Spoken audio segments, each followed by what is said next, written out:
Periodic table में इसकी location क्या है, मेरे साथ साथ नोट करना हो करेंगे, मैं जितना सही लगेगा उतना टाइम दूंगी नोट करने के लिए, जरूरत से ज्यादा फैलने नहीं दूंगी आपको। तो ट्रांजिशन एलिमेंट के नाम से भी जाना जाता है। आज हम ले रहे हैं सिर्फ डी ब्लॉक, एफ नहीं। इस चैप्टर को दो टुकड़ों में पढ़ा जाएगा, डी ब्लॉक या एफ ब्लॉक। डी ब्लॉक की अगर मैं बात करूं तो पीरियोडिक टेबल में इसकी लोकेशन मैंने ब्लू कलर से दिखा रखी है। आई होप ये ना बना लेना, बस मतलब नोट थोड़ी अकल से करना कि ये नहीं कोई पूछेगा कि किधर है, ठीक है। सो अगर मैं उस हिसाब से चलती हूं तो मेरे पास डी ब्लॉक की लोकेशन दिख गई सबको, किस किस के बीच में है, एस और पी ब्लॉक के बीच में। पहला सवाल पहले पेज एनसीईआरटी से, इनको ट्रांजिशन एलिमेंट क्यों बोला गया, why do they called as transition elements? क्योंकि इनकी सारी प्रॉपर्टीज एस और बीच के ट्रांजिट होती हैं, बीच में होती हैं। आप एक जगह से दूसरी जगह जब ट्रेवल करते हैं, आपकी फ्लाइट या ट्रेन में ब्रेक होता है, उसको बोलते हैं in transit. You are in transit, तुम बीच में हो, ना वहां हो जहां से शुरू हुए, ना वहां हो जहां तुम्हारी डेस्टिनेशन है। बीच में जब स्टेट आती है उसको बोला जाता है ट्रांजिट। इसी से वर्ड उठा लिया। ट्रांजिशन स्टेट आप लोग पढ़ भी चुके हैं पूरी ऑर्गेनिक में, आपके लिए नया वर्ड नहीं है कि बीच में कुछ ऐसी पेंटावेलेंट ट्रांजिशन स्टेट बनती है जब SN2 की हम बात करते थे। तो ट्रांजिशन मतलब बीच में। एस ब्लॉक और पी ब्लॉक की इलेक्ट्रोनेगेटिविटी वैल्यूज के बीच में पड़ा डी ब्लॉक, एस ब्लॉक और पी ब्लॉक के साइजेस के बीच में पड़ा डी ब्लॉक का साइज। जब इसकी सारी प्रॉपर्टी रिप्रेजेंटेटिव एलिमेंट्स के बीच में आई, एस और पी को मिला के बोलते हैं रिप्रेजेंटेटिव एलिमेंट्स, उसके बीच में आई, इसीलिए इनको बोला जाता है ट्रांजिशन एलिमेंट। तो ये आपके लिए अगेन असर्शन रीजन में कभी भी मिल सकता है, why do we call them transition elements? क्योंकि इनकी प्रॉपर्टीज एस और पी के ट्रांजिट है, बीच में है। और कौन सी? Size and electronegativity. और इसके लिए हिंट मैंने लिख दिया, कोई भी चीज इसमें ऐसी नहीं, क्योंकि सबसे खराब चैप्टर्स में माना जाता है अगर प्रिपेयर्ड ना हो। प्रिपेयर्ड हो तो ये मोस्ट स्कोरिंग में। मैंने हर चीज को लिखा है, इसकी स्लाइड्स पूरे चैप्टर की जो बनाई है, कुछ एक लाइन मैंने मिस नहीं करी। तो आपके पास पीडीएफ में भी नोट्स हैं, आपके हाथ के लिखे नोट्स हैं, वेल एंड गुड, आपको याद रहेगा। अब वेरी क्विकली, जब आप इस पीरियोडिक टेबल को डिटेल में लेंगे तो आपको यहां पर वी ऑल नो पीरियड्स मिलेंगे, राइट? यहां पर मेरे को अलग अलग पीरियड्स मिलेंगे। पहली ट्रांजिशन सीरीज, ये वाइवा में काफी पूछा जाएगा, आपके सिलेबस का है। पहली ट्रांजिशन सीरीज जो है वो फोर्थ पीरियड से स्टार्ट होती है। पहला पीरियड तो हाइड्रोजन हीलियम है, वो तो मेरे लिए नेग्लिजिबल होता है, यहां और यहां। चौथे पीरियड से यानी 4s2 से शुरू होती है। क्यों? क्योंकि 4s2 के बाद क्या भरा जाता है? 3d। डी ब्लॉक एलिमेंट की कोई मेरे से डेफिनेशन पूछे तो वो बहुत इजी हो जाएगा, जिसमें आखिरी इलेक्ट्रॉन डी ऑर्बिटल में भरा जा रहा है, उनको डी ब्लॉक एलिमेंट कहते हैं। तो इसके अंदर आखिरी इलेक्ट्रॉन हमेशा किस में भरा जा रहा होगा? डी में। इसमें काफी इंटरेस्टिंग क्वेश्चन कुछ आएंगे जो मैं आपसे जरूर लूंगी, otherwise my DPP will take care of that. तो ये पहली ट्रांजिशन सीरीज कौन सी सीरीज कहलाती है? 3D। अब अगर मैं first second third transition series का रेफरेंस दूंगी तो मैं फर्स्ट सेकंड थर्ड नहीं बोलूंगी, मैं क्या बोलूंगी? 3D series, 4D series, 5D, 6D। जब हमने पढ़ाना शुरू किया तो इनकम्प्लीट था, अब कंप्लीट हो चुका है, इसलिए हम भी अब लिखना शुरू हो गए 6D series. But 6D series आपके सिलेबस में नहीं है, क्योंकि ज्यादातर उसमें रेडियो एक्टिव या आर्टिफिशियल एलिमेंट्स हैं जो लैब में बनाए गए, तो उनकी ये सारी प्रॉपर्टीज हमारे पास है ही नहीं। तो कुल मिला के आपको इन 3 सीरीज के ऊपर फोकस करना है। सो इस चैप्टर में अगर मैंने डाउन द ग्रुप बोला तो डाउन द ग्रुप का क्या मतलब होगा? 3D से 4D, 4D से 5D। मेरे लिए डाउन द ग्रुप ट्रेंड ये है, क्योंकि इसमें 3 ही सीरीज मेरे सिलेबस का हिस्सा है, चौथी तो लेटेस्ट डिस्कवर हुई है तो मेरे को पता नहीं। सो इस तरह से 3D series, 4D series, 5D series, 6D series ये आपके पास हुई। अब जब आप इसको एनसीईआरटी से देखेंगे तो काफी अच्छा कंटेंट मिलेगा जो आपसे बोर्ड्स में भी पूछा जाता है। और 2 साल पहले का क्वेश्चन है यहाँ से जेई का, इसमें एक एलिमेंट मिलेगा आपको, मैं जरूर वो कराऊंगी जब आएगा, GD gadolinium, right? F block का है, उसकी कॉन्फ़िगरेशन पूछ रखी है बिना एटॉमिक नंबर दिए। तो आपको एटॉमिक नंबर एफ ब्लॉक का दिए बिना उसकी कॉन्फ़िगरेशन अगर जेई में पूछ ली है, बोर्ड्स में भी पूछ सकते हैं, क्योंकि एनसीईआरटी बैक एक्सरसाइज का पहला या दूसरा क्वेश्चन ही यही है, इसकी कॉन्फ़िगरेशन दीजिए। तो ये चैप्टर आखिरी में कराने का पर्पस ये कि बहुत सारी लर्निंग मिलेगी मुझे यहाँ। चलिए अब अगर मैं बात करूं, इसकी इलेक्ट्रॉनिक कॉन्फ़िगरेशन मैंने जनरल लिख दी। ये सब आपको स्ट्रक्चर ऑफ एटम में जरूर मिला होगा। कॉपर और क्रोमियम की एक्सेप्शनल होती है, जो इस कैटेगरी में नहीं आती, क्योंकि अगर आप क्रोमियम और कॉपर की देखें तो 3D9 होना चाहिए, but we all know what happens here, क्यों 3d10 है? ऐसे ही क्रोमियम में क्या हो जाएगा, 3d5 इन प्लेस ऑफ 4, ये एक इलेक्ट्रॉन s से बोरो कर लेगा। तो पहली स्लाइड इंफॉर्मेशन हुई इनकी पीरियोडिक टेबल में जगह और इनकी इलेक्ट्रॉनिक कॉन्फ़िगरेशंस। बस पहली इंफॉर्मेशन आपको ये देनी थी ताकि आप पिछला भूल के अब इसके अंदर आ सकें। क्लियर है सबको? सो 3D सीरीज अगर किसी को याद हो तो बताए मेरे को, कौन से एलिमेंट से स्टार्ट होती है? एनीवन? क्योंकि मैंने पूरा कोऑर्डिनेशन चैप्टर में रटवाया है। 3D series start from scandium and end at, बस अब इसमें थोड़ा सा मैं आपके लिए ट्विस्ट लेकर आऊंगी, zinc. This is what we are going to discuss now. तो अब ट्रांजिशन एलिमेंट की पुरानी डेफिनेशन जो कि गलत साबित हो गई, उसकी अगर मैं बात करूं तो जिंक, कैडमियम, मरकरी, तो यही मैंने कहा अब हम जरा जिंक के पास पहुंचेंगे, थोड़ा सा बात करेंगे। जिंक, कैडमियम और मरकरी कौन सा है, मैं आपको याद दिलाऊं। आपने 3D सीरीज बताई स्कैंडियम जिसका एटॉमिक नंबर होता है 21, इट एंड्स एट जिंक जिसका एटॉमिक नंबर होता है 30। तो मैंने जिंक का एटॉमिक नंबर लिख दिया, बाकियों की मेरे को जरूरत नहीं, क्योंकि यूजुअली एक ग्रुप में कॉन्फ़िगरेशन एक जैसी होती है। जो यूजुअली वर्ड बोलते हैं ना हम, इसी चैप्टर में आके फंसते हैं। यहां सेम नहीं मिलेगी आपको, पता चलेगा इधर तो एक्सेप्शनल कॉन्फ़िगरेशन रिसीव हो रही है, इन दोनों में नहीं हो रही। तो ये जो यूजुअली वर्ड है और ये जो हम 11 तक आपको डी ब्लॉक की क्यों नहीं कराते, वरना हम ये कह ही नहीं पाएंगे कि हर जगह देखना बच्चों 3D9 3D10 हो जाता है, 3D4 3D5 हो जाता है। क्योंकि यहां आप देखोगे जो 3D8 होना चाहिए था निकल के नीचे, वो भी 3D10 हो रहे हैं, 2 इलेक्ट्रॉन बोरो कर रहे हैं इससे। तो डी ब्लॉक में थोड़ी धोखाधड़ी आपके साथ होगी कॉन्फ़िगरेशन को लेके, तो स्लो स्लो उस पे भी जाएंगे। जिंक की कॉन्फ़िगरेशन क्या होनी चाहिए? जिंक की कॉन्फ़िगरेशन होनी चाहिए 4s2 3D10, तीनों की सेम होगी। जिस ग्रुप में सेम है उसका रिस्क मैंने यहाँ पे एक्सेप्शन में डाल रही। कैडमियम और मरकरी, ये ग्रुप आपको याद होना चाहिए। You can not afford to lose कि जिंक के नीचे क्या आता है और कैडमियम के नीचे क्या आता है। इसी तरह से जो सिल्वर वाला ग्रुप मिलेगा, कॉपर वाला, सॉरी, कॉपर के नीचे सिल्वर आता है, सिल्वर के नीचे गोल्ड आता है। पूरा कॉइनेज फैमिली है, क्योंकि इससे कॉइन्स बनाए जाते थे, इसको कॉइनेज फैमिली के नाम से जाना जाता था। तो वो दोनों ग्रुप्स अभी आपको बहुत अच्छे से याद होने चाहिए आज ही आज में, जिंक, कैडमियम, मरकरी, और जहां पर आप देखेंगे कॉपर, उसके नीचे सिल्वर और गोल्ड। अगली क्लास में सब एनसीईआरटी लेके आएंगे, बाई चांस मैं कहना भूल गई थी, नहीं तो मैं एनसीईआरटी से अभी कुछ चीजें याद करवा देती जो खुद से नहीं होती। तो अगली क्लास में आई विल पिक देम और आपको याद कराऊंगी दिखा के एनसीईआरटी। अब मेरे पास इसकी डेफिनेशन जो पहले चला करती थी, और इस पे बोर्ड में क्वेश्चन आता है, what is wrong in this classical definition. हर वो एलिमेंट डी ऑर्बिटल्स में जिसमें आखिरी, या देखिएगा सॉरी, हर वो element in which D orbitals are partially filled should be transition element, should be. अब डी ब्लॉक नहीं चल रहा है, चैप्टर का नाम डी ब्लॉक और एफ ब्लॉक है, लेकिन हम ट्रांजिशन एलिमेंट के नाम से पढ़ रहे हैं। हर उस एलिमेंट को आप ट्रांजिशन एलिमेंट कह सकते हैं जिसमें D orbitals are partially filled. For example पहला ही ले लेती हूँ, स्कैंडियम। तुम स्कैंडियम लो, टाइटेनियम लो, वेनेडियम लो, कॉपर लो, कुछ भी नहीं, कॉपर नहीं सॉरी, निकल लो, कुछ भी लो, हर एक की कॉन्फ़िगरेशन क्या मिलेगी? मैं स्कैंडियम का एटॉमिक नंबर दे रही हूं क्या, 21। 21 माने पहले तो आर्गन 18, जो लोग ये भी ना पकड़ पा रहे हो कि चल क्या रहा है, आर्गन 18। उसके बाद भरा जाएगा 4s2, ये हुआ एटॉमिक नंबर 20 पूरा। 4s के बाद क्या भरा जाता है, 3D पार्शली फिल्ड है, इसीलिए स्कैंडियम से ट्रांजिशन एलिमेंट शुरू हुए इस डेफिनेशन के अकॉर्डिंग।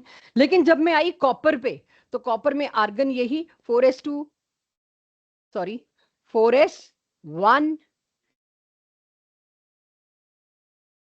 अगर आप पीरियोडिसिटी जब भी पढ़ेंगे, पास्ट ईयर्स देखेंगे, यहां आपको एक बड़ा इंटरेस्टिंग क्वेश्चन मिलेगा। वैसे वो usually D and F block में पढ़ा जाता है कि इनमें से कौन सा एलिमेंट, कौन सी configuration belongs to a ion, right. हो सकता है उसमें 4 ऑप्शन जो दे रखे हो उसमें कॉपर +1 भी हो।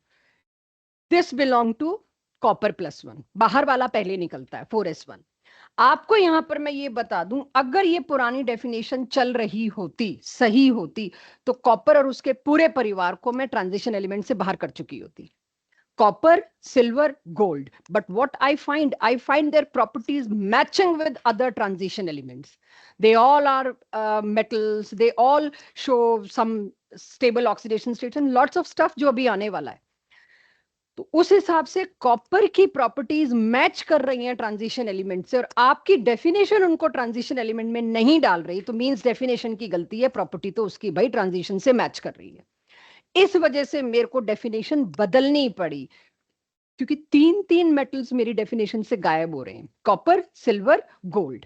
तो उसके लिए नई डेफिनेशन क्या आती है, हर उस एलिमेंट को आज के बाद हम ट्रांजिशन एलिमेंट बोलेंगे जिसमें D orbitals are partially filled, ये तो पुरानी डेफिनेशन का ही हिस्सा है, ईदर इन ग्राउंड स्टेट और in any stable oxidation state. किसी भी अपनी स्टेबल ऑक्सीडेशन स्टेट में भी उन्होंने डी ऑर्बिटल पार्शली फिल्ड दिखा दिया ना, आप उसको ट्रांजिशन मेटल का हिस्सा लोगे। ये बात समझ नहीं आई, अब समझ आती है। ऊपर की डेफिनेशन बदलनी क्यों पड़ी कॉपर के परिवार के लिए? तो चलो मैं पहले कॉपर की कॉन्फ़िगरेशन लिखूं, तो इट इज 3d10 4s1। मैं कभी 4s1 अंदर लिखूंगी, कभी 4s1 बाहर लिखूंगी, ताकि आपको दोनों चीजें नॉर्मल लगें, क्योंकि दोनों नॉर्मल हैं, कैसे भी दिया जा सकता है। अगर मैं यहां देखूं तो D orbital is full filled according to definition, पुराने वाली ये ट्रांजिशन नहीं होना चाहिए था, बट प्रॉपर्टीज मैच कर रही हैं तो आपको बदलनी पड़ेगी डेफिनेशन। कॉपर 2+, कोई भी stable oxidation state, not only one, कोई भी स्टेबल ऑक्सीडेशन स्टेट उठाइए, कॉपर की सबसे स्टेबल ऑक्सीडेशन स्टेट जो मेरे को याद आती है, आपको याद आती होगी, वो +2 है, कॉपर सल्फेट के नाम से। तो इसमें 2 इलेक्ट्रॉन निकाल दोगे तो क्या आएगा, ये मैं यही समझा रही हूं। पहला इलेक्ट्रॉन कहां से निकलता है, 4s से, बाहर वो है, चाहे पहले भरा गया हो बात अलग है। दूसरा फिर कहां से निकलेगा, 3d से। तो I am left with this, ये तो फिर लिखा ही नहीं जाता, पार्शली फिल्ड आ गया। Yes, now according to new definition, copper and its family is also transition element. तो आज के बाद डेफिनेशन ये होगी सही। एनसीईआरटी इंटेक्स सॉल्व्ड क्वेश्चन और बोर्ड का रेपिटेटिव क्वेश्चन है, why scandium is a transition element and why zinc is not a transition element। उससे अब क्वेश्चन पेपर्स ऐसे ही हो गए हैं, आज से 12-15 साल पहले डेफिनेशन आती थी, अब उस डेफिनेशन के ऊपर बेस्ड ऑब्जेक्टिव टाइप, यानी कि शॉर्ट एंड स्वीट आपको रीजन देना है। तो अब मैं उस रीजन की तरफ चलूं तो वही आ गया मेरे पास, scandium is transition element whereas zinc is not. आप कौन सी डेफिनेशन को पकड़ोगे, नए वाली को? Scandium is transition state because उसके अंदर स्कैंडियम की कॉन्फ़िगरेशन, अब आप बोर्ड में लिखेंगे तो आप शॉर्ट एंड स्वीट नहीं लिख सकते, आपको इंफॉर्मेशन देनी है। स्कैंडियम की इलेक्ट्रॉनिक कॉन्फ़िगरेशन है ये, और यहां लिखना पड़ेगा, आप ग्राउंड स्टेट की बात कर रहे हैं, ग्राउंड स्टेट में कॉन्फ़िगरेशन थी ये। और अकॉर्डिंग टू डेफिनेशन, अगर D orbital is partially filled, वो एक ट्रांजिशन मेटल होता है। तो scandium is transition metal as shown this. लेकिन पूछा है जिंक क्यों नहीं है। जब आपने जिंक क्यों नहीं है बता दिया, तो आपने डेफिनेशन को फुल प्रूफ कर देना है। अब जिंक के अंदर पहले तो मैं लिखूंगी ग्राउंड स्टेट, और ग्राउंड स्टेट अगर आप मेरे को बताएं जिंक की 30, 3d10 4s2। फिर आप इसके नीचे क्या लिखेंगे, ग्राउंड स्टेट के बदले एक्साइटेड स्टेट मत ले आना, आप लिखोगे इसकी मोस्ट स्टेबल ऑक्सीडेशन स्टेट पहले। और वो आपको अब तक, क्योंकि कोऑर्डिनेशन भी पढ़ ली और इतनी केमिस्ट्री पढ़ ली, अब तक आपको आइडिया है कि जिंक जो है वो +2 में ओजोनोलिसिस वगैरह हर जगह मैंने बताया, जिंक की लाइफ का एक ही मोटिव है, +2 बन के निकल ले। तो ये +2 is most stable oxidation state.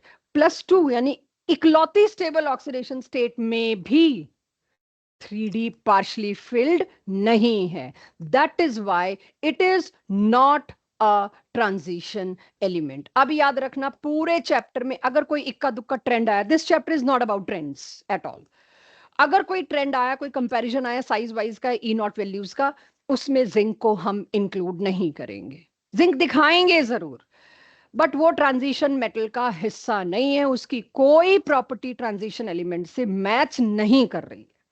क्यों नहीं कर रही है, ये ट्रांजिशन एलिमेंट है ही नहीं, क्यों रखा हुआ है उसको वहां पे, to maintain symmetry of periodic table, otherwise मेरा पीरियोडिक टेबल बिगड़ जाएगा। अगर मैं उसको डी ब्लॉक में ना रखूं तो मेरा ग्रुप 13 ऑनवर्ड्स सारा टेबल बिगड़ा, और उसका इफेक्ट अगले पीरियड से पूरे टेबल पे आ जाएगा। सिर्फ सिमेट्री मेंटेन करने के चक्कर में मोस्ले ने इसको यहां पर रखा, प्रॉपर्टीज मैच नहीं करती थी इस डी ब्लॉक से। क्लियर है सबको जी? यस, मैंने ऊपर इसीलिए लिखा है सिमिलरली कैडमियम एंड मरकरी। मैंने इसी बात को क्वेश्चन के फॉर्म में बताया कि जो आपने ट्रीटमेंट जिंक को दिया है, सेम कैडमियम और मरकरी को मिलेगा। राइट, क्योंकि कॉन्फ़िगरेशन तो सेम आएगी इसमें तो एटलीस्ट। सो यानी कि मेरे पास डेफिनेशन क्लियर हुई, डेफिनेशन बेस्ड ये क्वेश्चन आपसे पूछे जाते हैं। This question speaks both aspects. जिसको लेटेस्ट डेफिनेशन आती होगी वो इसको ट्रांजिशन बता लेगा और इसको नॉट ट्रांजिशन बता लेगा। According to definition justify how copper is transition element, ये भी पूछ सकते हैं मुझसे, जस्टिफाई कर लोगे भाई ठीक है, वो ग्राउंड स्टेट में तो 3d10 है, पार्शली फिल्ड डी ऑर्बिटल नहीं है, लेकिन अपनी एक स्टेबल ऑक्सीडेशन स्टेट में वो 3d9 बन गया, that's why it is a transition element family. Right तो यहां डेफिनेशन उसके बेसिस पर दो ही क्वेश्चन, और ये रेपिटेटिव आता है सारा, इसमें बोर्ड्स में कुछ नया हमने नहीं देखा आज तक। यस 2 साल से थोड़ा सा केमिस्ट्री का पेपर डिफिकल्ट आ रहा है, गुड फॉर अस या उनके लिए जो पढ़ते हैं उनके लिए एक अच्छी चीज होती है, पेपर बहुत प्लेन और स्ट्रेट आ जाए तो दुख होता है कि हमने इतना पढ़ा और सभी के नंबर आ गए, कि एक पिरामिड नहीं बन पाया। तो पिछले 2 साल से पेपर थोड़ा टाइट तो आ रहा है। अब आते हैं एक और क्वेश्चन पे। आप ये सोचिए अगर मैं इरादा रख के आई हूं कि 2 दिन में चैप्टर खत्म हो जाएगा और चैप्टर 7 ही नंबर की कवरेज होगी बोर्ड में, तो आप सोचिए रेपिटेटिव तो आता ही होगा। इतने छोटे चैप्टर से 7-8 नंबर अगर आने तो रेपिटेटिव क्वेश्चन आएंगे। मेल्टिंग पॉइंट बहुत ध्यान से सुनिएगा, सॉलिड्स में ये मेटल सॉलिड होते हैं, शायद ये हम सबको पता है, बताने की जरूरत नहीं।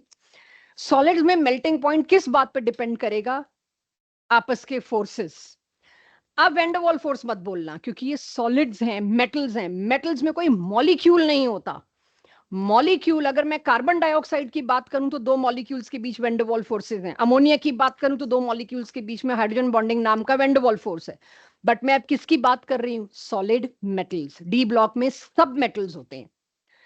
तो मेटल्स में बॉइलिंग पॉइंट, मेल्टिंग पॉइंट की अगर कोई बात करेगा तो वेंडरवॉल फोर्स नहीं है, वहां एक नए तरह की बॉन्डिंग है, एक डिफरेंट बॉन्डिंग है, जिसको कहते हैं दो मेटल्स के बीच में, दैट इज मेटालिक बॉन्डिंग।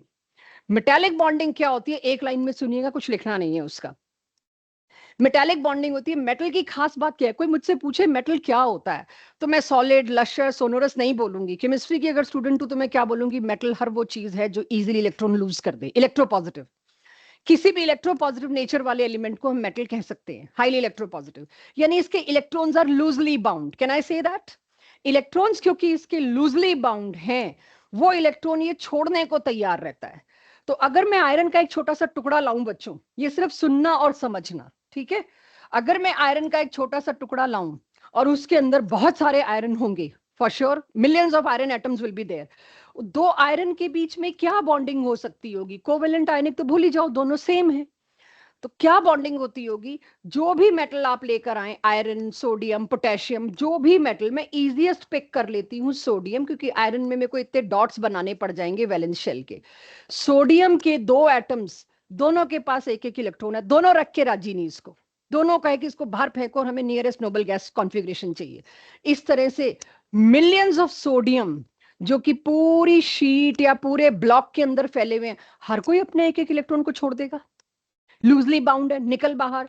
सारे सोडियम का वो एक एक इलेक्ट्रॉन बाहर हवा में, मेटल के अंदर, हवा में मतलब मेटल के अंदर। और अब ये इलेक्ट्रॉन जो पहले सिर्फ इस सोडियम को बिलोंग करता था, व्हाट विल सी, एक मेटल के पीस में sea of electrons, electron sea model कहते हैं इसको। हर मेटल एटम ने अपना एक एक, दो दो, तीन तीन इलेक्ट्रॉन छोड़ रखे हैं, तो पूरा एक सी बन गया इलेक्ट्रॉन्स का। और वो इलेक्ट्रॉन सी का मतलब क्या है? फ्री फ्लोइंग, फ्लूइड हो गया। अब ये इलेक्ट्रॉन सिर्फ एक सोडियम का नहीं रहा, ये इधर वाला सोडियम, इधर वाला सोडियम, ऊपर की लेयर के सोडियम, नीचे की लेयर के सोडियम, एक इलेक्ट्रॉन को बीसियों सोडियम अब कुछ कुछ देर के लिए अपनी जगह दे देंगे। यानी कितने फोर्स ऑफ अट्रैक्शन शुरू हो गए, इतने कि इस मेटल को तुम हाथ से मोड़ नहीं सकते। सोडियम इसलिए लाई हूं कि आपको पता है इट इज सॉफ्ट, इसको कैंची से काटा जा सकता है क्योंकि इसके पास एक ही इलेक्ट्रॉन था।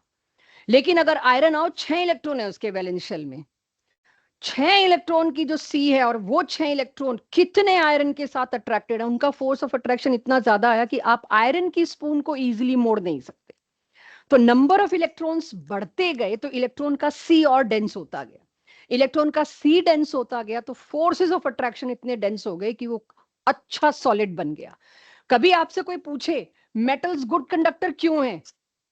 उसके अंदर इलेक्ट्रॉन का सी है, भरा पड़ा है, आपने उसको एक सर्किट में लगाया, suppose this is positive and this is negative and, सारे इलेक्ट्रॉन किधर भाग पड़ेंगे, and they will conduct the electricity. इसकी जगह मैंने रबर का टुकड़ा लगाया, उसके पास फ्री इलेक्ट्रॉन सी है ही नहीं। जब तक कोई चीज फ्री मोबाइल ना हो, मूव करने वाली ना हो, तब तक इलेक्ट्रिसिटी कंडक्ट नहीं हो सकती। तो इलेक्ट्रॉन सी मॉडल में इन इलेक्ट्रॉन्स को बोला जाता है वेरीफाइड लैंग्वेज में mobile electrons. Actually metal consist of sea of mobile electrons where cations, अब तो कैटायन बन गए, एक एक इलेक्ट्रॉन इन्होंने लूज कर दिया तो क्या बन गए, cation. They are called as positive stationary kernels, इनको कहा जाता है स्टेशनरी कैर्नल्स। हम कहां पढ़ते हैं ये, सॉलिड स्टेट चैप्टर जो पहला हुआ करता था, ये पहला बैच है हिंदुस्तान का जो सॉलिड स्टेट नहीं पढ़ रहा है। मतलब हमारी कंट्री में ऐसा पहली बार हुआ जब से मैंने होश संभाला है कि सॉलिड स्टेट चैप्टर हटाया गया है, जिसमें आपके बेसिक क्वेरीज हैं, क्योंकि वो हटा दिया इसलिए हमें मौका नहीं मिला इसको डिस्कस करने का। बट यहाँ थोड़ी सी चाहिए होगी समझ कि मेरे पास मेटेलिक बॉन्डिंग क्या है मुझे पता होना चाहिए, क्योंकि उसी पे अब हम आ रहे हैं, क्योंकि सारे मेटल्स हैं। मेटेलिक बॉन्डिंग क्या है, मोबाइल इलेक्ट्रॉन्स के सी में कैर्नल्स नाम के स्टेशनरी बॉडीज एम्बेडेड हैं, और ये जो इलेक्ट्रॉन का सी है एक साथ इतने सारे न्यूक्लियसेस के साथ फोर्स ऑफ अट्रैक्शन शेयर कर रहा है, इट इज सो स्ट्रॉन्ग कि इसका मेल्टिंग पॉइंट बहुत बढ़ गया। सोडियम का मेल्टिंग पॉइंट, सॉफ्ट मेटल है, वाई, बिकॉज इसमें एक ही इलेक्ट्रॉन है, और यही आयरन, कोबाल्ट, निकल, इन सब में आएंगे, इनमें नंबर ऑफ इलेक्ट्रॉन्स इतने ज्यादा हैं कि मेटेलिक बॉन्ड बहुत ज्यादा बनेंगे। ज्यादा मेटेलिक बॉन्ड मतलब ज्यादा फोर्स ऑफ अट्रैक्शन। तो इतना बैकग्राउंड आपको चाहिए था, आपसे कोई पूछेगा नहीं। तो अब मैं आती हूँ मेल्टिंग पॉइंट पे, और इसकी एक एक चीज को मैंने यहां मेंशन किया है। ये मैंने जो इसका जो भी मेरे नोट्स है इसमें इस तरह से लिखा है कि आपको बोर्ड्स में पूछा जाए तो पूरी लैंग्वेज मिले। ग्रामेटिकल एरर हो सकती है, इज एम आर गायब हो सकता है, वो आप खुद करेंगे। तो चेक, ट्रांजिशन एलिमेंट्स का जनरली हाई मेल्टिंग पॉइंट क्यों है, this is question, why transition element have high melting point generally, why. इसका आंसर समझिएगा, जो लिख रहे हैं साथ साथ लिखिएगा। वैसे अब तक मैं आंसर लगभग बता चुकी हूं, आपको अंदाजा लग गया होगा। ये एलिमेंट्स में नंबर ऑफ अनपेयर्ड, अब आयरन में D6 है, आयरन की कॉन्फ़िगरेशन देखो तो 4s2 3d6 है, बट अनपेयर्ड इलेक्ट्रॉन पर थोड़ा ज्यादा ध्यान देना है मुझे।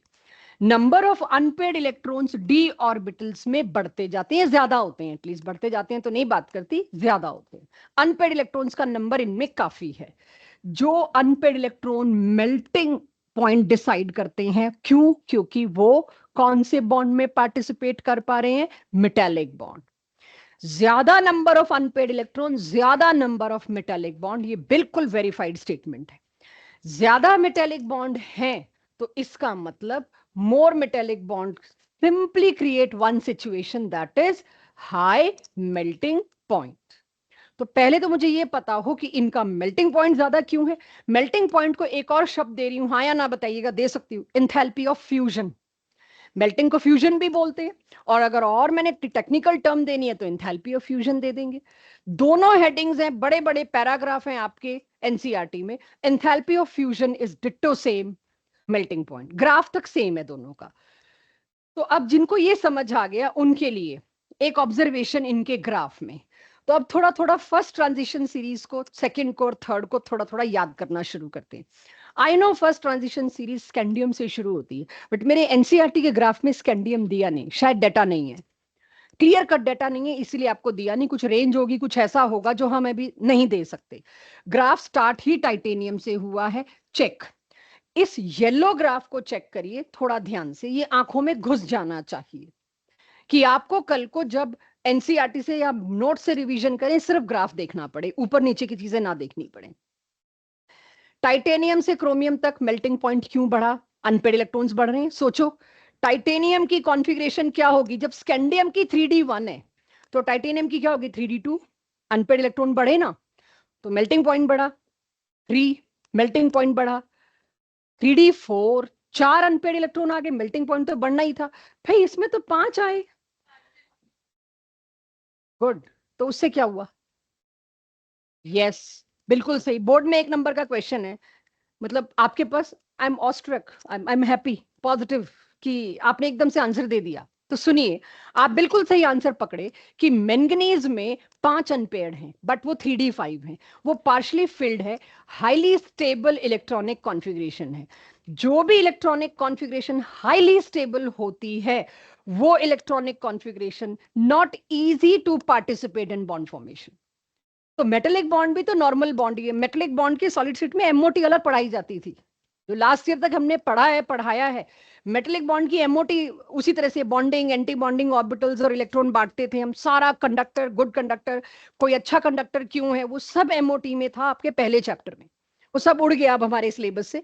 सो मैंगनीज में डिप क्यों है, यानी इस ग्राफ पे, ये चैप्टर अगर आपको थोड़ा बुरा लगेगा तो ग्राफिकल क्वेश्चंस की वजह से लगेगा, राइट? थोड़ा सा आपको परेशानी होगी। तो question, why there is a dip in curve of first and second transition series, ये मत पूछना तीसरे में डिप क्यों नहीं है। ना मेरे पास आंसर है, ना एनसीईआरटी के पास क्वेश्चन है कि तीसरे में डिप क्यों नहीं आया। आई डोंट नो, बहुत बड़ा साइज था, फोर्स ऑफ अट्रैक्शन इतना कम हो गया कि उसने कहा 5 भी जाओ पार्टिसिपेट करो, उल्टा सबसे ऊपर वो आ गया, टंगस्टन। हार्डेस्ट मेटल्स की कैटेगरी में आता है ये, और एयरक्राफ्ट बॉडीज बनाने में टंगस्टन जैसे मेटल का इस्तेमाल होता है, क्योंकि इसके जितने मेटेलिक बॉन्ड बन रहे हैं वो किसी के भी नहीं बन रहे। इलेक्ट्रॉन जमा ही छोड़ दिए इसने कि जाओ सारे पार्टिसिपेट करो। तो जो भी है, खैर मेरे सिलेबस के हिसाब से क्वेश्चन यही पूछा जाएगा, फर्स्ट और सेकंड ट्रांजिशन सीरीज में डिप क्यों मिला, एंड सी द नेम्स। धीरे धीरे आदत डालना। मैंगनीज के ग्रुप मेट कौन सा है? टेक्नीटियम, टीसी, कुछ भी तरह से याद करना है थोड़ा थोड़ा, ठीक है? मैंगनीज के नीचे अगर आप 4D सीरीज में देखेंगे तो टीसी, टेक्नीटियम, जितनी जल्दी याद हो जाए उतना बेटर रहेगा आपके लिए। दोनों में डिप समझ आ गया, क्वेश्चन समझ आ गया, कैन आई मूव फॉरवर्ड? अगर अब इसी में सेम मैं आपको कहूं एंथैल्पी ऑफ फ्यूजन, आ जाएगा जवाब। एक और शब्द, जो लोग लिख रहे हैं वो भी ध्यान से सुने, एंथैल्पी ऑफ एटोमाइजेशन क्या होता है, एक बार सोचो। जो लोग अभी लिख रहे हैं उनके लिए छोड़ा हुआ है मैंने। एंथैल्पी ऑफ एटोमाइजेशन क्या होगा? Just take out from the word I am saying.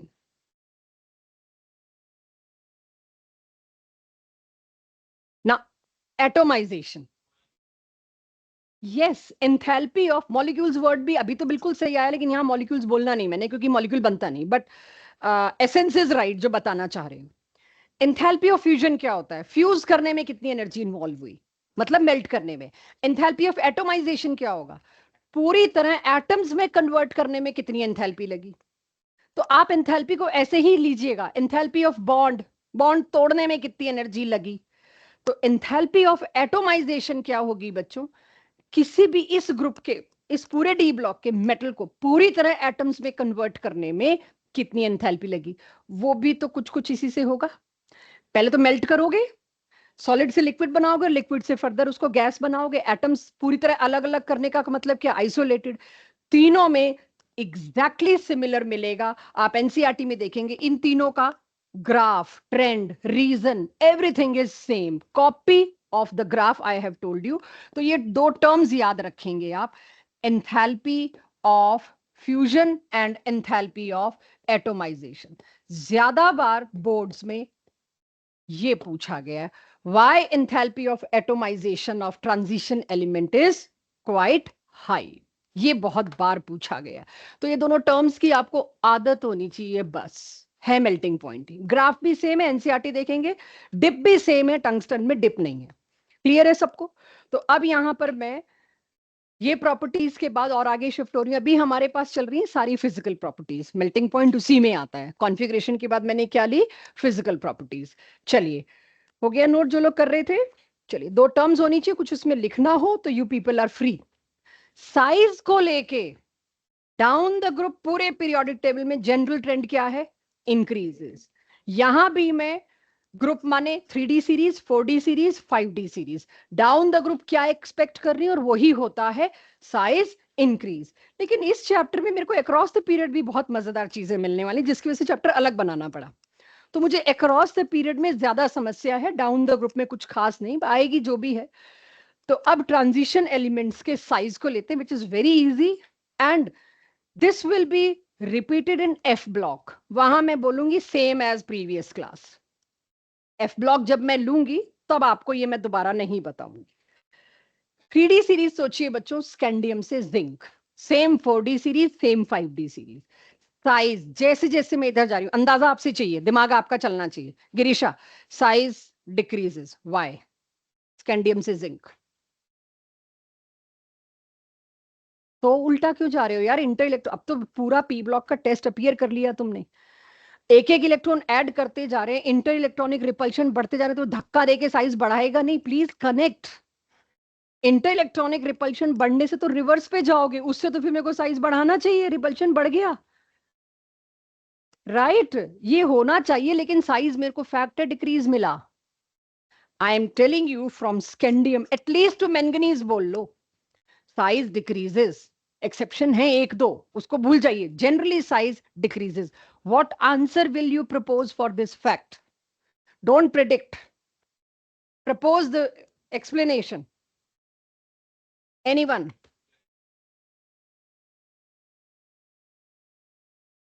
Electron ratio, nuclear charge बहुत स्ट्रांग है। इंटर इलेक्ट्रॉनिक रिपल्शन पहले ही मिनट से थोड़े होगा, 3D में 10 की जगह है 5 तक तो काहेगा रिपल्शन? अकेले अकेले पड़े हैं अपने अपने ऑर्बिटल में, नो रिपल्शन। रिपल्शन तब आता है जब ये पेयरिंग भी स्टार्ट हो, तो इंटर इलेक्ट्रॉनिक रिपल्शन आएगा इसमें, ऐसा नहीं है नहीं आएगा, बट नॉट राइट नाउ। जैसे जैसे आप स्कैंडियम से जिंक गए, जनरली आप देखोगे साइज का डिक्रीज है, और उसकी वजह वही जो अब तक आप सभी लोगों ने कह ही दिया, proton is two electron ratio. बाहर का शेल सेम, तो बच्चों साइज बढ़ने का तो सवाल ही नहीं। 4s फिक्स है, 3D अंदर है, उसके अंदर भरा जा रहा है। जब 4s फिक्स्ड है, क्या चीज बढ़ रही है यहां से यहां जाने में? न्यूक्लियर चार्ज यानी प्रोटॉन। प्रोटॉन अगर बढ़ रहा है, न्यूक्लियस ताकतवर हो रहा है, तो वो क्या करेगा? साइज को पिचकाएगा, कॉन्ट्रैक्ट करेगा, छोटा करेगा। वही हुआ, proton is two electron ratio. लेकिन यहां इसके लिए नहीं ली वहां मैंने, ये तो मुझे था कि आप खुद ही कर लोगे। यहां लिया है again 3D 4D 5D series का कंपैरिजन। देखिए पहले तो देखो 3D के साइजेस, अगर मैं सेम ग्रुप की भी बात करूंगी ना, तो देखना 3D का साइज छोटा है, 4D का क्या हुआ? पिंक कलर से बढ़ा, 5D का क्या हुआ? बढ़ा। लेकिन क्या स्ट्राइकिंग ऑब्जर्वेशन दिखाई दे रहा है? 4D और 5D तो पैरेलली चल रहे हैं साइज में, ऑलमोस्ट सेम, ऑलमोस्ट सिमिलर। कुछ कुछ शायद आपने पिछले साल ये पीरियोडिसिटी में शायद देखा हो, मैं मान रही हूं नहीं देखा। पहली वही रहता है, सारी जगह आपको ग्राफ से ऑब्जर्वेशन और उसका रीजन ढूंढना है। इस ग्राफ में मैं I find 5D and 4D series sizes are almost similar. ये पिकोमीटर में साइज दिया है, और यहां पर एटॉमिक नंबर इंक्रीजिंग ले गई मैं। अब साइज का ये एबनॉर्मल बिहेवियर क्यों रहा, इस पे मेरे को जब लास्ट लेक्चर में एफ ब्लॉक में हम आएंगे, मैं इसको रिपीट नहीं कराऊंगी क्योंकि ये मैंने यहां करा दिया। क्वेश्चन, अगला क्वेश्चन यहां से बनता है, size of 4D and 5D series are almost similar, why? ऐसा क्यों हुआ? एक बार में एक टेक में सुनिएगा। ये मैं आपको स्क्रीनिंग इफेक्ट में पीरियोडिसिटी में लास्ट ईयर करा चुकी हूं, बट स्टिल आई वांट कि इसको जीरो से सुने कि मेरे को ये बिल्कुल नहीं आता, बात क्या कर रहे हो। ये है मेरे पास 3D सीरीज, ये है मेरे पास 4D सीरीज, ये है मेरे पास 5D सीरीज। चेक, मैंने जनरल आउटर इलेक्ट्रॉनिक कॉन्फ़िगरेशन भी पकड़ ली साथ में। 4s2 भरेगा तब 3D, 5s2 भरेगा तब 4D। लेकिन 6s2 के बाद पहले 4f है, जो 14 इलेक्ट्रॉन भरे जाते हैं, उसके बाद 5D की बारी आती है, क्योंकि 6th पीरियड में f ब्लॉक स्टार्ट हो जाता है। 6th पीरियड में f ब्लॉक स्टार्ट हो जाता है। I can not ignore this. चलिए यहां से यहां आए, साइज बढ़ना ही था, एक्स्ट्रा शेल ऐड हुआ, साइज इंक्रीजेस एज एक्सपेक्टेड। यहां से जब यहां आए, साइज यहां पर भी 5D के मुकाबले 6D काफी बड़ा है। एक्सपेक्टेड साइज मेरे लिए ये था जो मैंने डॉटेड से बना रखा है, बट बीच में जो इनके और इनके बीच में एक निहायत पुअर शील्ड आई 14 इलेक्ट्रॉन्स की। वेरी वेरी पुअर, क्या पुअरेस्ट तो एफ ही होता है शील्ड। इतनी पुअर शील्ड थी कि जिसकी वजह से पुअर शील्डिंग इफेक्ट या पुअर स्क्रीनिंग इफेक्ट सीन में आया। इतना पुअर स्क्रीनिंग इफेक्ट था, और न्यूक्लियर चार्ज 32 यूनिट बढ़ा। राइट, न्यूक्लियर चार्ज 32 टाइम्स बढ़ गया। तो एक्सपेक्टेड साइज ये था, but due to poor screen involve, that is 4f14, size थोड़ा सा कॉन्ट्रैक्ट हो गया, साइज थोड़ा सा सिकुड़ गया या डिक्रीज हो गया, और वो लगभग इसके बराबर सा आके खड़ा हो गया। इस सारे की वजह कौन था? 4f एफ ब्लॉक अगला पार्ट है इस चैप्टर का। जब एफ ब्लॉक पढ़ाऊंगी तो सबसे पहले यही चीज आएगी, साइज। उसमें साइज में हम बात करेंगे 4F की वजह से ट्रांजिशन सीरीज का साइज अफेक्ट हुआ बिकॉज इसकी पुअर स्क्रीनिंग एटसेट्रा एटसेट्रा। और वहां पर एक नई टर्म ऐड होगी, ये पूरा रीजन मैंने लिखा है, मैं भी आपको दिखाती हूं। Lanthanoid contraction. लेंथेनॉइड कॉन्ट्रैक्शन क्या है? जब आप एफ ब्लॉक पढ़ेंगे आपको पता चलेगा 4F एलिमेंट्स को कहते हैं लेंथेनॉइड्स और 5F एलिमेंट्स को कहते हैं एक्टेनॉइड्स। वो सारा हम जीरो से करेंगे दोबारा। लेकिन अब मैं इसको, अभी तक तो मैं क्या समझा रही थी, आपके पास बोर्ड में 1 नंबर का क्वेश्चन आएगा, आपके पास टाइम हो तो ये जरूर करके आना। It gives a good impression on teacher. अपना कॉन्फिडेंस बहुत बूस्ट होता है क्वेश्चन अटेम्प्ट करते हुए। आपको पता होता है इसमें अगला 1 में से 2 नंबर देगा आपको। It is always a feel good factor when somebody likes your answer. तो अगर आप ये दे ना दें, चलिए, तो मैं आखिरी के दिनों में, जैसे आप जनवरी में मेंस दे के आएंगे या जिस दौरान जेई मेंस की आपकी छुट्टियां चल रही होंगी उस दौरान नीट वाले मेरे हत्थे चढ़े हुए होंगे, उनको रिवाइज करा रही होंगी, तो मैं आपको वे ऑफ राइटिंग तब सिखाऊंगी। अभी मेरे को ऑब्जेक्टिव एप्टीट्यूड प्रॉपर डेवलप करना है। तो इस पूरे का आंसर क्या होना चाहिए, क्या टुकड़े होने चाहिए, वो सुनिएगा, इससे आपको याद होगा। जैसे जैसे हम जैसे जैसे हम डाउन द ग्रुप जाते हैं ट्रांजिशन एलिमेंट्स में, from 3D to 4D, size increase होता है एज एक्सपेक्टेड। किसी को लगे एज एक्सपेक्टेड में ब्रैकेट में आप रीजन दे सकते हैं बिकॉज 1 एक्स्ट्रा शेल एडेड, वो आपका पर्सनल फ्लेवर है, पर्सनल टच है। बट 4D से 5D में 4F electron comes into play, right? That is this. बिना इस कॉन्फ़िगरेशन के देना थोड़ा सा फीका रहेगा। अगर आप ये कॉन्फ़िगरेशन देते हैं ना तो सामने वाला आपके भाषा पे जाएगा ही नहीं। 6s2, 4F 14, 5D, whatever 1 to 10, 4F being very poor shield, it increases Z effective, therefore size decreases and matches to 4D series. This phenomena is called as lengthenoid contraction. Lanthanoid contraction जिस दिन लेंगे उस दिन बात करेंगे इसी की continuation में, लेकिन उस दिन आप सबको ये पता होना चाहिए। जिस दिन मैं लेंथेनॉइड कॉन्ट्रैक्शन लूंगी, क्योंकि लेंथेनॉइड में आज तक कोई सवाल नहीं पूछा गया। जब भी डी एंड एफ ब्लॉक की हम करते हैं एंड में तैयारी, तो मैं बोर्ड के पेपर्स ले लेती हूँ अपने पास, जिस भी चैप्टर की मैं आपको रिवीजन कराऊंगी बोर्ड्स के लिए, तो हर एक के 6 साल के मैं बोर्ड के पेपर लेके खड़ी होती हूँ और उस चैप्टर के सारे आए हुए क्वेश्चन हार्ड कॉपी होती है मेरे पास, वो पूछती हूँ एवरी ईयर। लेंथेनॉइड से तो एक ही क्वेश्चन होता है, ये है ही एक ही, what is lanthanoid contraction and its consequences. तो लेंथेनॉइड कॉन्ट्रैक्शन जिस दिन मैं आपसे बात करूंगी आपके पास ये होना चाहिए। Understood everybody? कोई मुश्किल तो नहीं है चीज, ये आपको पता होगी तो आ जाएगी। यस, बस अब मैं उस पे आती हूँ, बिल्कुल आती हूँ। बहुत सही ऑब्जर्वेशन। आपने जो ग्राफ देखा वो यूं करके यूं था, एंड में कौन एलिमेंट आता है? जिंक। जिंक तो हमारा हिस्सा ही नहीं है, जिंक ट्रांजिशन है ही नहीं, इसलिए उसको मैं इंक्लूड नहीं करती। बट फिर भी अब मैं बात कर रही हूँ, अभी रुको एक सेकंड। पीरियोडिसिटी में मेरे से पूछ लिया तो मैं कहाँ जाऊंगी, वहां तो मैं नहीं कह सकती, वहां तो पूरा पीरियोडिक टेबल है। आपका गेस क्या है, एंड में आके साइज एकदम बढ़ा क्यों?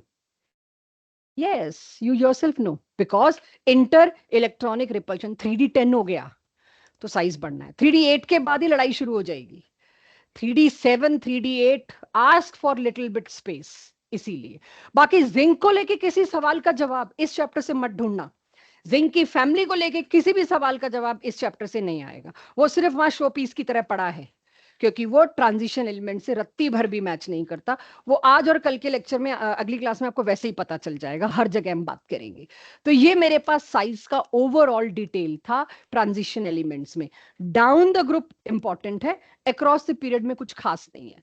अब जब आप ग्राफ खुद पढ़ेंगे, थोड़ा तो हमारी सेल्फ स्टडी आएगी, एनसीईआरटी खोलेंगे, डीपीपी करेंगे, यू विल फाइंड।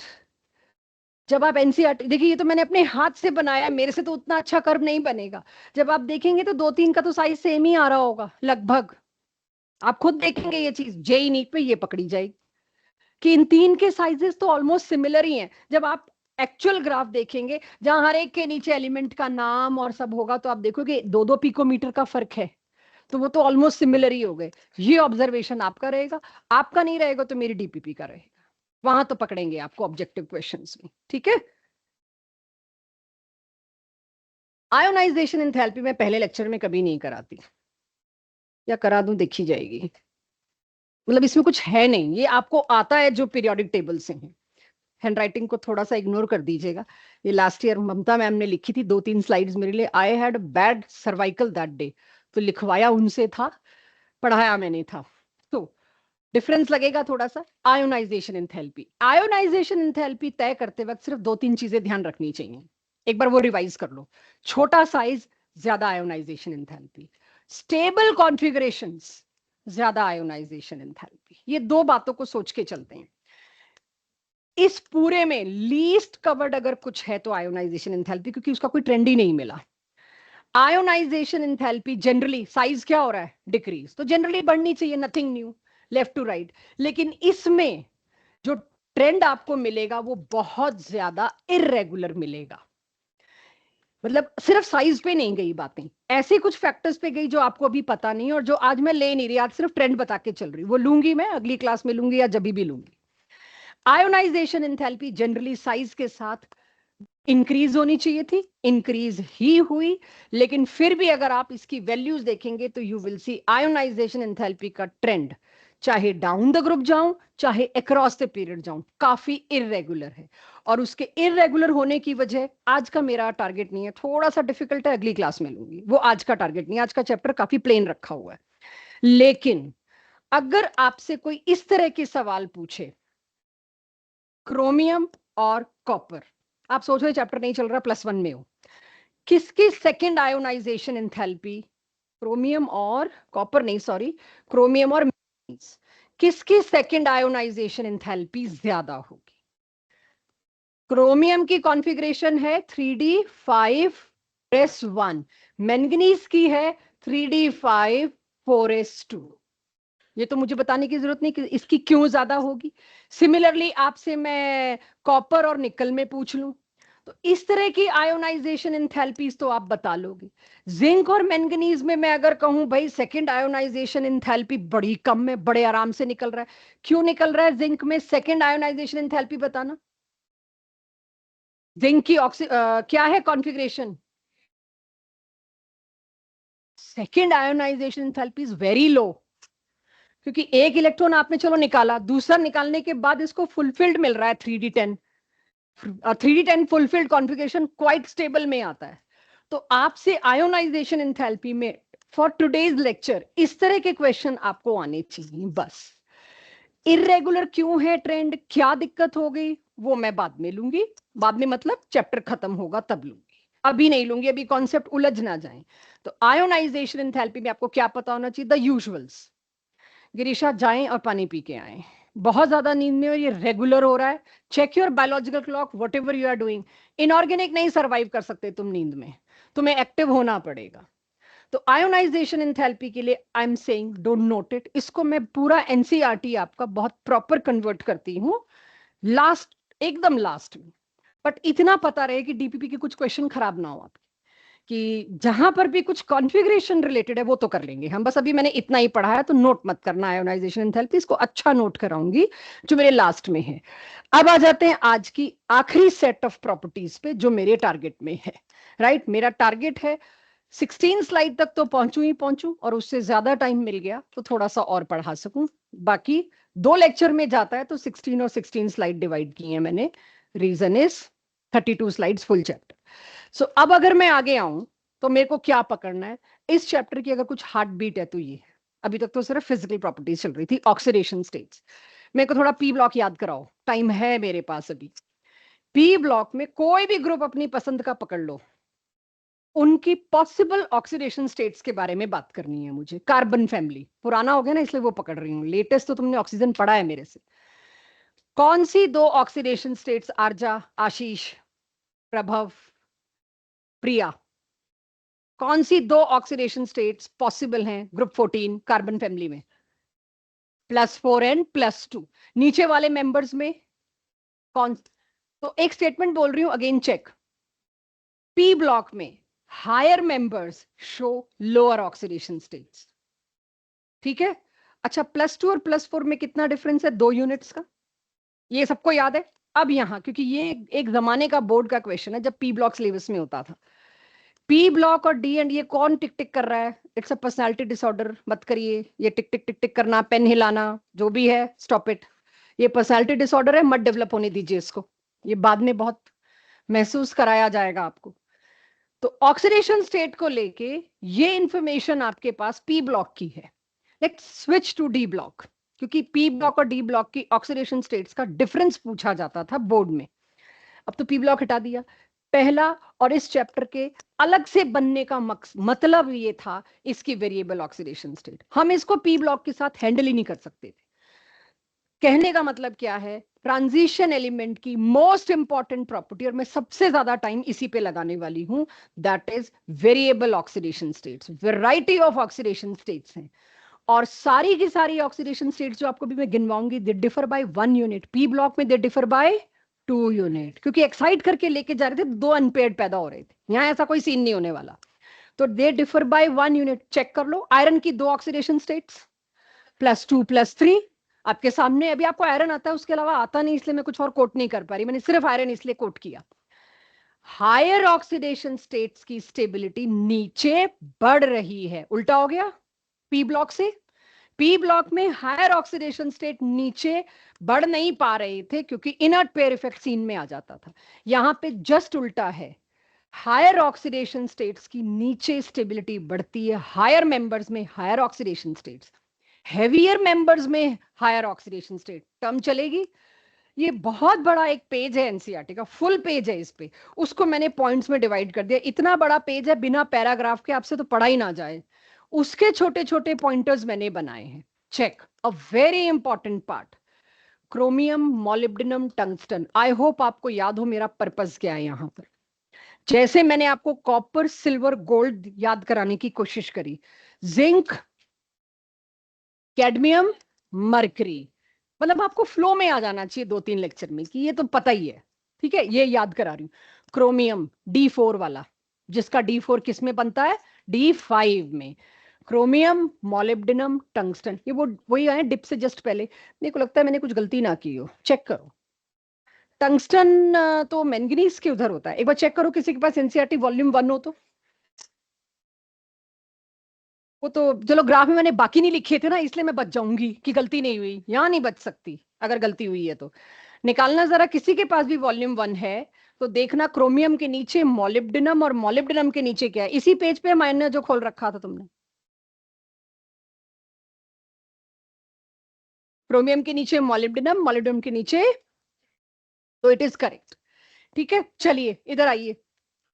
अब अगर मेरे को सिर्फ एक की कॉन्फ़िगरेशन पता है, तो मैं उसके दम पे आंसर देना चाहूंगी कि आपको और मेरे को एक कॉन्फ़िगरेशन में कॉन्फिडेंस है, हम उसी को पकड़ते हैं। Chromium is 3d54s1. How many electrons are available to participate? अब यहां पे एक और प्रॉब्लम आती है। इलेक्ट्रॉन्स तो वो पार्टिसिपेट करते हैं ना जो वैलेंस शेल के होते हैं, राइट? इलेक्ट्रॉन्स वही पार्टिसिपेट करते हैं जो वैलेंस शेल के होते हैं। वैलेंस शेल तो इन एनी केस आप बदल नहीं सकते, वो तो हमेशा आउटर होता है। तो इसका तो एक ही पार्टिसिपेट करना चाहिए था। तो अगर सभी का ध्यान यहां हो तो पहले पॉइंट का रीजन, तीनों के बारे में इकट्ठे अब बात होगी। पहला पॉइंट क्या है, वेरिएबल वाई। ये वेरिएबल ऑक्सीडेशन स्टेट्स क्यों दिखाते हैं, बाकियों में क्या कमी थी, पूरा पी ब्लॉक पर डाला मैंने, मेटल भी थे, नॉन मेटल भी थे। क्योंकि 3D और 4s के बीच में एनर्जी गैप बहुत कम था। कंपेरेबल एनर्जीज होती हैं 3D और 4s के बीच में। इतनी कंपेरेबल एनर्जी है कि जितनी एनर्जी में 4s पार्टिसिपेट कर रहा है, लगभग उतनी ही एनर्जी में 3D भी तैयार है पार्टिसिपेट करने को। Who says no to more bonds? ज्यादा बॉन्ड बनने को कोई ना नहीं करता, क्योंकि वो तो स्टेबिलिटी लेके आता है।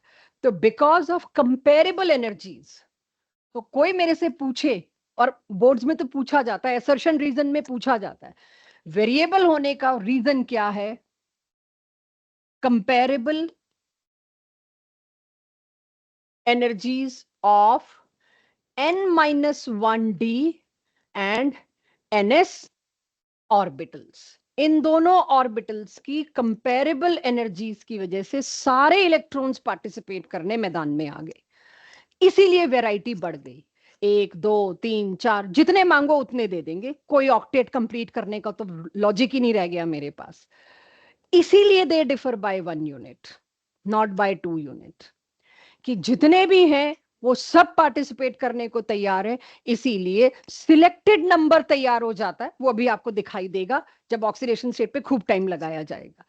और हायर ऑक्सीडेशन स्टेट की स्टेबिलिटी इंक्रीज हुई। ये तो चलिए फैक्ट है, फिर भी मैं बात करना चाहूंगी, इट्स अ फैक्ट, इसके पीछे रीजन नहीं ढूंढ सकते आप। हायर ऑक्सीडेशन स्टेट की stability down the group increase हुई। अगेन कमिंग बैक जहां मैंने छोड़ी थी बात, कितने इलेक्ट्रॉन पार्टिसिपेट कर सकते हैं? 6। यानी इस फैमिली का ऑक्सीडेशन स्टेट +6 मैक्सिमम हो सकता है। मेटल्स हैं इसलिए प्लस। क्रोमियम फैमिली का मैक्सिमम ऑक्सीडेशन स्टेट कितना हो सकता है? +6। ये सारा भी एक टेबुलर फॉर्म में आ रहा है, अभी तो आपको आदत डाल रही हूं। +6 की स्टेबिलिटी ऊपर वाले की बात माने तो क्या है? ज्यादा स्टेबल किसमें है? डाउन द ग्रुप बढ़ती है ना, टंगस्टन में। क्रोमियम में +6 इज नॉट स्टेबल। मुझे स्ट्रॉन्गेस्ट ऑक्सीडाइजिंग एजेंट बताइए ऑर्गेनिक केमिस्ट्री से। K2Cr2O7 और KMnO4 दोनों इसी परिवार से हैं, डी ब्लॉक से, chromium and manganese D block से ही है। अब जाके मैं रीजन दे सकती हूँ, पूरे 1.5 साल से रोक रखा है, why K2Cr2O7 is strong oxidizing agent. आप लेकर आए K2Cr2O7, क्रोमियम की ऑक्सीडेशन स्टेट उसमें कितनी? +6। इस ग्रुप में +6 ऑक्सीडेशन स्टेट की स्टेबिलिटी डाउन द ग्रुप बढ़ती है। लीस्ट स्टेबल किसमें है? क्रोमियम में। तो क्रोमियम क्या करेगा? जल्दी से +3 में कन्वर्ट होने को दौड़ेगा। जल्दी से अगर उसको +3 में कन्वर्ट होना है तो वो क्या करेगा? रिड्यूस। रिड्यूस करेगा अपने आप को, तो आपसे 3 इलेक्ट्रॉन छीन लेगा।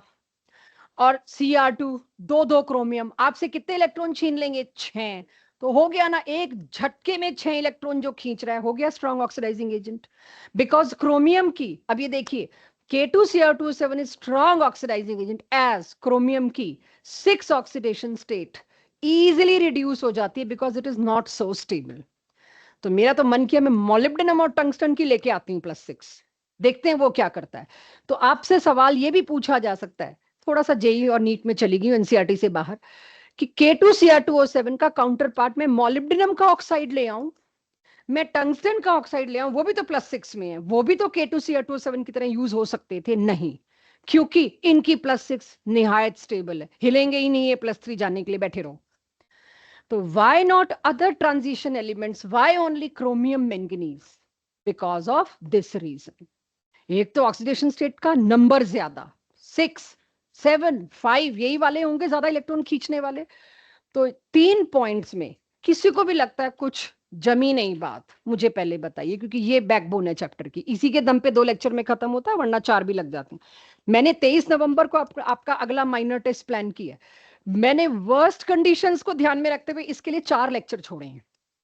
जो 2 लेक्चर में पूरा होता है, मैं ऑलरेडी इतना बैकअप लेके चलती हूँ कि तीसरा लेक्चर भी लग गया, आई डोंट माइंड। हो सकता है मुझे एनसीईआरटी बैक एक्सरसाइज में फैल जाओ आप करानी पड़े, ये तो बोर्ड का है। So I have kept 4 days for this chapter, जिसमें टीचिंग 2 नहीं तो ज्यादा से ज्यादा 3 लेक्चर की होगी। चौथा फिर भी मेरे पास बचेगा, उसमें क्या कराऊंगी वो मेरी मर्जी। लेकिन मैंने 23 को रखा, ये सोचिए कि ये चैप्टर आपको बोर्ड, प्री बोर्ड सबके लिए तैयार करना है। 3 पॉइंट्स में कहीं कुछ अनयूजुअल या समझ ना आया हो। क्लियर सबको? अब सारी जानी पहचानी चीजें मिलने वाली हैं आपको। हाँ जी, सॉरी, कम करनी है? आप क्या कह रहे हैं? मैं यही काम करती हूँ यार, एक कूलिंग कम करा लो, एक बढ़वा लो। देखो इसकी तो बढ़ा नहीं सकती, मेरे सिर के टुकड़े हो जाएंगे, क्योंकि बिल्कुल मेरे सिर पे चल रहा है, मुझे पता है मैं कितनी ठंडक। आपने कहा कूलिंग, ठीक है, चलेगा।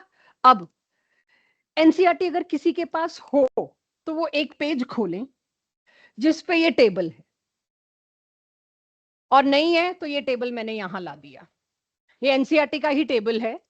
ऑक्सीडेशन स्टेट्स की वेरिएबिलिटी चेक, क्या लिखा है इसमें? अगली क्लास में जरूर लेके आना बच्चों, आपकी अपनी एनसीईआरटी में आपके हाथ से कुछ लिखा होगा, वो बहुत एडवांटेज देगा। Check from scandium to zinc. पहला पॉइंट मैंने आपको क्या दिया? They show variable oxidation state. ऐसे 2 एलिमेंट हैं जो वेरिएबल ऑक्सीडेशन स्टेट नहीं दिखाते, जिंक एंड स्कैंडियम। ये पूछे गए हैं 1 मार्कर में। ओके, कौन सा ऐसा एलिमेंट है जिसमें मैक्सिमम वेरिएबिलिटी है? इतना तो बता ही दोगे, राइट इन द मिड। ये भी सोचो, बिल्कुल मिडवे पे, CD4S2, उस वेरिएबिलिटी दिखाई तो अंडरस्टूड है, उसके नीचे वाले भी दिखाएंगे. नाउ कैन आई से जैसे डी सीरीज में मैं आगे बढ़ती जाती हूं, variability in oxidation state increases and after Midway it again decreases. अब एक और टेस्ट आपका, मुझे ग्रुप नंबर का अंदाजा देंगे scandium?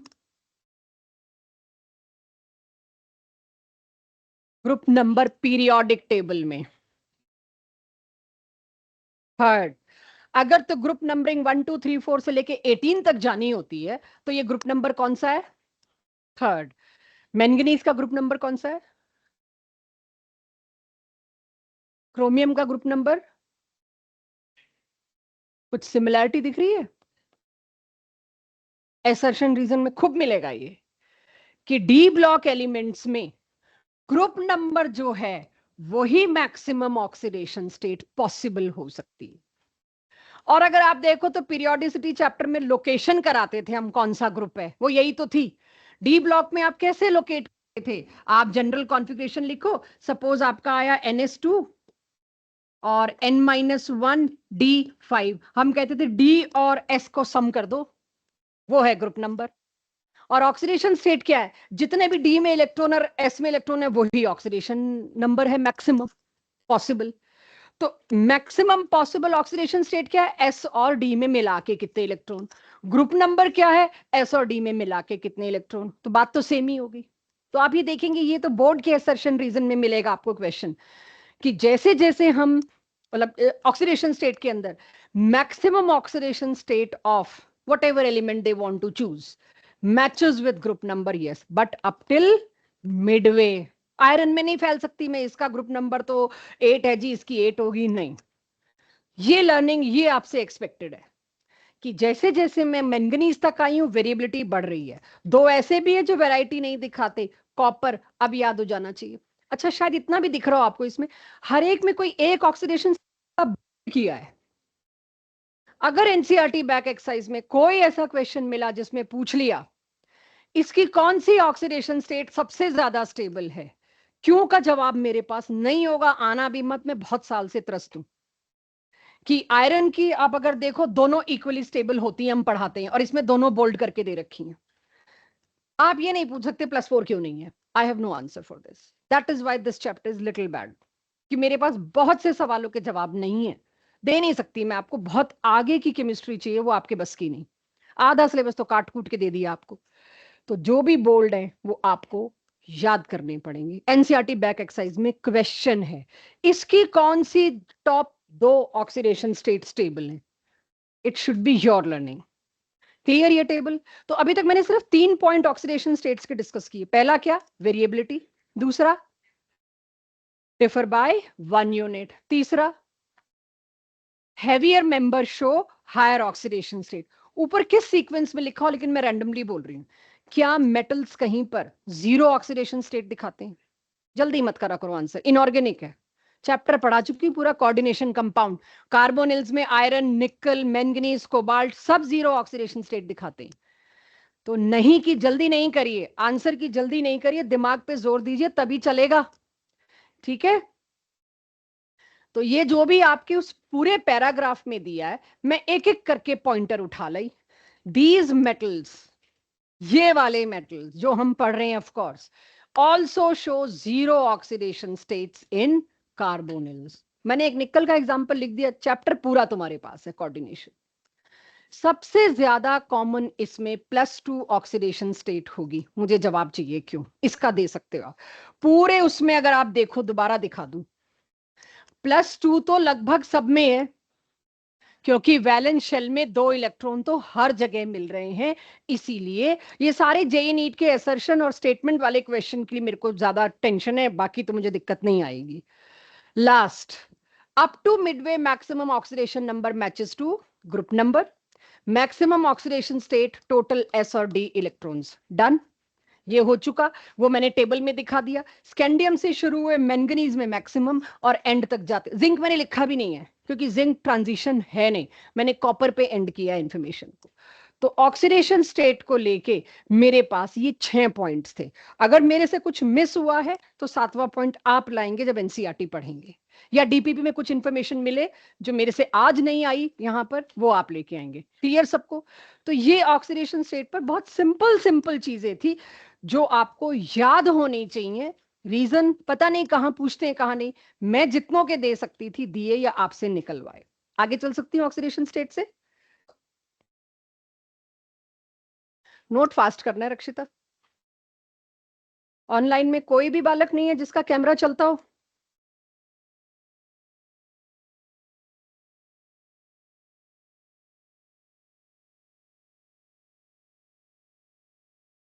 Mithilesh, Atharva, Ira, Gurbani if possible, मान्या, आकृति इफ पॉसिबल। चलिए, इससे ज्यादा नोट कर लेना, मैं टाइम से पहले ही छोड़ दूंगी आपको।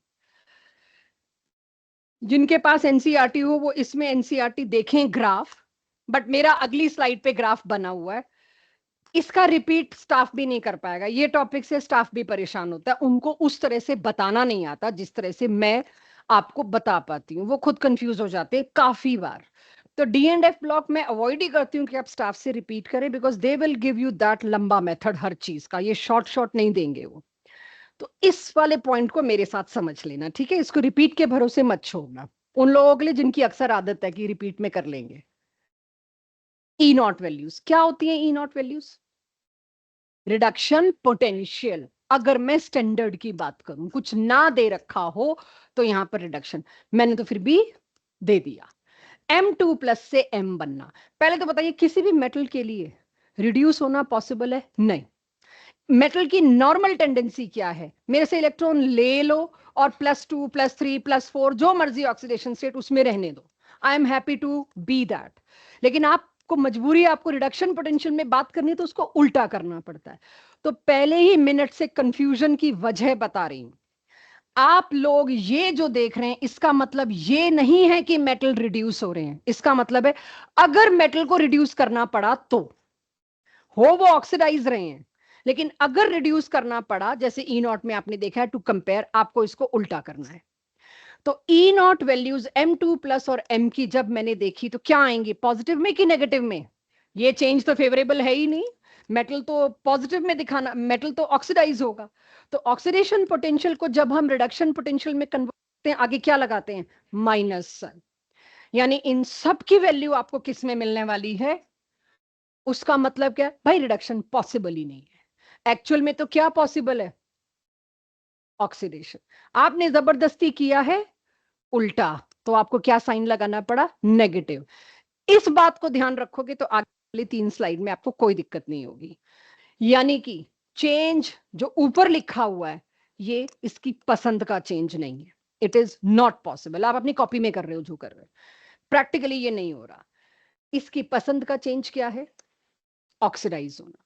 दिस ई नॉट अगर ऑक्सीडेशन पोटेंशियल का बोलते तो हम कहते हैं यस पॉजिटिव है, लेकिन इसी को जब रिडक्शन में कन्वर्ट किया तो नेगेटिव है। ये कंफ्यूजन ना हो इसके लिए बता, तुमसे नहीं पूछेगा। अगर अब आपके पास पहला सवाल आता है जो आने वाला है, इसका ई नॉट ज्यादा नेगेटिव क्यों है, इसका कम नेगेटिव क्यों है? मोर नेगेटिव वैल्यू मतलब ये चेंज नॉट पॉसिबल, इसका उल्टा वेरी मच पॉसिबल, क्योंकि वो ज्यादा पॉजिटिव हो जाएगा। इस बात को बांध के रखना तो मैं टॉपिक शुरू करूं। मोर नेगेटिव मतलब सीधा रास्ता नॉट एट ऑल फेवरेबल, उल्टा उतना ही ज्यादा फेवरेबल, उतना ही मोर पॉजिटिव हो। तो ये अब आप ध्यान रखना, आपको क्वेश्चन इस भाषा में बोर्ड्स में पूछे जाएंगे। तो पहले तो बात करें ट्रेंड की। किस ट्रेंड की बात हो रही है यहां पर? रिडक्शन पोटेंशियल ऑफ ई, या जो भी ई बोल रही हूं सॉरी, M2+ से M बनाना, 2 इलेक्ट्रॉन का गेन, राइट? इसका ग्राफ जो मुझे एनसीईआरटी से मिला, मैंने कोशिश की है इसको बहुत ज्यादा सिमिलर बनाने की, और यहां से सिर्फ 3 सवाल आते हैं, चाहे वो जेई हो, चाहे वो नीट हो, चाहे वो आपका बोर्ड्स हो। 3 ही ऑब्जर्वेशन है, 3 ही आप कर सकते हो, वो तीनों 1 बाय 1 लिखी हैं। पहले तो ग्राफ देखें और आप ऑब्जर्वेशन बनाएं। इकलौता कॉपर है जिसकी ई नॉट वैल्यू पॉजिटिव में, यानी सिर्फ कॉपर है जो रिड्यूस होने को इच्छुक है। हम जानते हैं इनर्ट मेटल है, ये ऑक्सीडाइज नहीं होता इजीली, कॉइनेज फैमिली इसीलिए कहते हैं इसको कॉपर सिल्वर गोल्ड को। पहली ऑब्जर्वेशन हर बच्चा ये बनाता है, सिर्फ कॉपर है जिसकी वैल्यू ई नॉट की रिडक्शन पोटेंशियल की पॉजिटिव में है। तो फर्स्ट रीजंस इन्हीं में हम अक्सर विश करते हैं चॉइस आए। ट्रांजिशन एलिमेंट चैप्टर से डी एंड एफ ब्लॉक से तीन ही तरह के क्वेश्चन आते हैं। फर्स्ट इज रीजनिंग, वो तीन रीजंस होते हैं अक्सर और हम एक्सपेक्ट करते हैं, और कई बार हुआ है चॉइस में नीचे तीन और रीजन। तो ऊपर वाले रीजनिंग के चॉइस में ये वाला ऑब्जर्वेशन होगा, तो नीचे वाले में दूसरे वाला होगा, मतलब ग्राफ छोड़ के मैं नहीं जा सकती। तो कुछ भी जो भी अभी तक रीजंस आए सारा चैप्टर रीजनिंग पे ही है ये वाला। तो पहला आपके पास ऑब्जर्वेशन क्या है, सिर्फ कॉपर ही है जिसका रिडक्शन पोटेंशियल पॉजिटिव आया, मतलब ये चेंज फेवरेबल है, हाँ या ना। पहले तो क्वेश्चन समझू। इसका रीजन, क्योंकि कॉपर 2+ में क्या था, 3d9, दो दो इलेक्ट्रॉन जो तुमने निकाले उसमें टोटल सम बहुत हाई हो गया, क्योंकि पहला तो ठीक है तुमने 4s से निकाला, लेकिन दूसरा इलेक्ट्रॉन जो तुम निकालने गए थे वो 4d10 से निकाला था। 4d10 से एक इलेक्ट्रॉन निकालना, आप सोचिए कॉपर की कॉन्फ़िगरेशन क्या, 4d बोल रही हूँ 3d सॉरी, 3d10 4s1 थी। पहला इलेक्ट्रॉन तो समझ आता है, खुशी से निकलेगा, लेकिन जब तुम इसका दूसरा इलेक्ट्रॉन निकालने चलते हो तो तुमको 3d9 बनाना पड़ा। कॉपर 2+ मतलब 3d9, ये बनाने के लिए तुमको आयोनाइजेशन एंथैल्पी 2 जो ज्यादा देनी पड़ी, टोटल दोनों का सम इतना हाई आ गया, एनर्जेटिकली नॉट फेवरेबल। कहां से मिलेगी इसको इतनी एनर्जी, ये नहीं बना पाया। इसकी इच्छा क्या है, तुरंत वापस आने की। क्यों तुरंत वापस आने की है, भाई तुम मेरी इतनी एनर्जी कहां से अफोर्ड करोगे। That is why copper is inert metal. आप नॉर्मली देखें जो अष्ट धातु के नाम पे बिकता है उसमें मेनली कॉपर होता है। गोल्ड की ज्वेलरी आज की डेट में आप देखें 16-18 कैरेट मिल रही है, बाकी क्या है, कॉपर। सिल्वर ज्वेलरी के अंदर क्या है, कॉपर। पहले तो गोल्ड के अंदर सिल्वर मिला देते थे सस्ता पड़ जाए, अब तो उससे भी हम नीचे गिर लिए, हम कॉपर खूब मिला रहे हैं। मींस कॉपर इज इनर्ट, वो ऑक्सीडाइज नहीं होता। भाई उसको ऑक्सीडाइज करने के लिए बहुत माल चाहिए, आपको बहुत एनर्जी चाहिए। You need 2 ionization enthalpies which is very high. इसीलिए कॉपर 2+ कहीं भी होगा उसकी इच्छा क्या होगी, let me go back to home, copper मैं रिड्यूस होने को तैयार हूं, I am favorable change. That's why आपको मेरा ई नॉट हमेशा पॉजिटिव मिला। मुझे पता है बहुतों के दिमाग में बहुत कुछ चल रहा होगा, साइड में कर देना उसको, सब आएगा कि कॉपर सल्फेट कैसे बनता है। कॉपर की तो हमने आज तक देखी ही +2 है, पूरा ट्रांजिशन मेटल में कोऑर्डिनेशन कंपाउंड में आपने +2 करा दिया बाद में। गलती से भी कंफ्यूज मत होना, बस इस चैप्टर की दिक्कत यही है, आपने अपने घोड़े दौड़ाए और चैप्टर के इस टॉपिक का नाश हो गया। उसका रीजन आ रहा है कि कहां और क्यों, लेकिन अभी जो इंफॉर्मेशन दी जा रही है सबूत के साथ दी जा रही है, इसलिए मानिएगा। First observation with reason clear. Second observation अगर मैं देखूं पूरे का जनरल, अगर मेरे को पूछना हो जनरल, एक दो डिप शिप छोड़ के, टाइटेनियम से लेके, जिंक तो है ही नहीं मेरे परिवार का हिस्सा, कॉपर तक नेगेटिव में वैल्यू कम होती जा रही है, टुवर्ड्स पॉजिटिव ही जा रही है। अगर मैं शुरू से लेके एंड में देखूं दो तीन छुटर पुटर गड़बड़ के अलावा, तो एज अ होल तो ग्राफ राइजिंग है, एज अ होल तो वैल्यू क्या हो रही है, लेस नेगेटिव। तो दूसरा ऑब्जर्वेशन ये है कि जनरल ट्रेंड जो है वो मोर पॉजिटिव या लेस नेगेटिव की तरफ गया। पॉजिटिव एक ही इसलिए मोर पॉजिटिव बोलते अच्छा नहीं लग रहा, value become lesser and lesser in negative. इसका मतलब क्या है, इसका मतलब प्रभनूर पक्का ये चेंज फेवरेबल है, क्या लगता है, मैंने लिखा हुआ है मुझे पता है, स्टिल आपका अंदाजा क्यों ये चेंज फेवरेबल होने लगा, क्यों जैसे जैसे मैं स्कैंडियम से कॉपर की तरफ जा रही हूं मेरे को क्यों ये चेंज फेवरेबल मिला, रिडक्शन होने को तैयारी क्यों है, इलेक्ट्रॉन एक्सेप्ट करने की इच्छा क्यों है। ओके सो व्हाट, वो कोई नोबल गैस की तरफ तो नहीं जा रहा। आहा आहा आहा आहा, और कुछ, और कुछ गलत जाएगा, और पूरा भरा नहीं ना, अभी नोबल गैस भी तो नहीं है, एक एक करके में नहीं ना, फिर वो तो एक ही में आता है जिंक में, एक एक करके में नहीं। आई नो आप लोगों की फील ये कि टुवर्ड्स दैट तो जा रहा है, नहीं और कुछ सोचो ना। 4F कहाँ आया 3D सीरीज में, अभी तो ये trends anything is only for 3D, 4D 5D तो आप और हम हैंडल ही नहीं कर सकते, उसके तो पोस्ट ग्रेजुएशन में जाना पड़ेगा। जैसे जैसे आपको याद है आयोनाइजेशन एंथैल्पी को लेकर मैंने एक ही बात करी थी, वो मुझे पता था क्योंकि आगे आनी है। जैसे जैसे आप अक्रॉस द पीरियड जा रहे हैं डिक्रीज होनी चाहिए, ऑल दो लॉट्स ऑफ इरेगुलरिटीज जो अभी आज हम बात नहीं करेंगे, बट जैसे जैसे मैं इधर जा रही हूं वैसे वैसे इन जनरल आयोनाइजेशन एंथैल्पी क्या होती है, इंक्रीज, क्योंकि साइज आपने मुझे कमिट किया डिक्रीज होता है, बस और कुछ वजह नहीं है। जैसे जैसे आप इधर जाओगे आयोनाइजेशन एंथैल्पी 1 एंड 2 इंक्रीज, तो उसका 2+ में रहना मुश्किल होगा ना, डिमांड बढ़ जाएगी ना 2 इलेक्ट्रॉन निकालने के लिए, इसलिए उतना फेवरेबल चेंज रहा नहीं, उतना फेवरेबल नहीं रहा तो लेस इन नेगेटिव, सिमिलरली उल्टा कर दोगे तो लेस इन पॉजिटिव। आप ये सोचिए आप इतनी देर से किस बारे में पढ़ रहे हो, उस पूरे में m+2 का m में कन्वर्ट होना पॉसिबिलिटी, जैसे जैसे मैं इधर जाती गई थोड़ा सा m2+ m में आने की इच्छा रख रहा है। क्यों रख रहा है भाई, 2 इलेक्ट्रॉन निकालना महंगा बहुत पड़ रहा है, m2+ में रोकना बहुत मुश्किल पड़ रहा है, मौका मिलते ही थोड़े से इधर उधर के सपोर्ट से m में लौट जाएगा, इसीलिए value becomes less negative. And copper में तो इंतहा हो गई, पॉजिटिव हो गया कि मैं तो कॉपर 2+ में रह ही नहीं सकता, मेरे को तो वापस कॉपर चाहिए। So this is second observation. Second देखिए, ये आपको यही इसी वजह से चैप्टर ऐसा है कि आपको आप जो सोच रहे हैं उससे बहुत अलग तरीके से चीजें पूछी जा रही हैं। मैं भी एनसीईआरटी से बाहर निकल नहीं रही हूं, एक जगह सिर्फ मेरा लालच था वो क्रोमियम और मोलिब्डेनम वाले केस में, उसके अलावा नहीं, बिकॉज मुझे पता है ये बेसिक एनसीईआरटी से हो जाए, जेई नीट का इजी आता है, बोर्ड का मुश्किल आता है, क्योंकि लिखना पड़ता है सारी कहानी को, और लिखना हुआ तो हम कंफ्यूज हुए। तीसरा और आखिरी ऑब्जर्वेशन, एक बार फिर दोबारा बात करेंगे इस पे, मैंगनीज और जिंक ने थोड़ा सा मिसबिहेव किया, जिंक तो करता ही है, लेकिन मैंगनीज ने क्या मिसबिहेव किया, डिप आ गया फिर से। क्या रीजन दोगे डिप का मतलब, अब वो मत सोचना बच्चों, डिप का मतलब क्या सोचोगे, जितना मैंने उम्मीद की थी m2+ से m जाने में, रिडक्शन पोटेंशियल की वैल्यू नेगेटिव में ज्यादा होनी चाहिए थी, लेकिन हुई कम। नेगेटिव में वैल्यू कम होने का मतलब पॉजिटिव में भी कम, राइट? मुझे बताइए क्या लगता है इसका रीजन, विनीता? सॉरी, ये हाफ फिल्ड है, मतलब इतना तो आपने पिक कर लिया होगा, हर जगह मैंगनीज का जो बिहेवियर है वो हाफ फिल्ड की वजह से है। चलिए, जिन लोगों ने पिक नहीं किया उनको मैं थोड़ा स्लो स्पीड में बताऊंगी।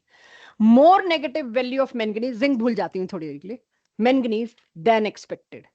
मैं एक्सपेक्ट कर रही थी लेस नेगेटिव, ऊपर चढ़ना चाहिए था, लेकिन ये नीचे गिर गया, मोर नेगेटिव आ गया। मोर नेगेटिव का मतलब क्या है बच्चों, ये change is very less favourable, negative और बढ़ गई वैल्यू, मतलब हो ही नहीं सकता। ये चेंज क्यों फेवरेबल है, वेरी ऑब्वियस। इस चैप्टर के सारे रीजनिंग के सवाल का एक ही गुरु मंत्र दूंगी, हर एक की कॉन्फ़िगरेशन नीचे लिख लो, जैसे ही तुम कॉन्फ़िगरेशन लिखोगे 99% है तुम्हारा आंसर आ जाएगा। इक्का दुक्का जगह है जहां तुम्हारा कॉन्फ़िगरेशन से नहीं आएगा, इक्का दुक्का, क्योंकि मैंगनीज 2+3d5 है, वो रिड्यूस होने में और ज्यादा टेंट्रम्स थ्रो करेगा। आपने नेगेटिव इतना सोचा था, ये और नेगेटिव लेके जाएगा, मैंने नहीं होना, क्यों? क्योंकि मेरा 3d5 is extremely stable, I don't want to reduce. जितना आप एक्सपेक्ट कर रहे थे क्रोमियम से थोड़ा सा ऊपर, ये क्रोमियम से नेगेटिव में काफी नीचे गया। एग्रीड?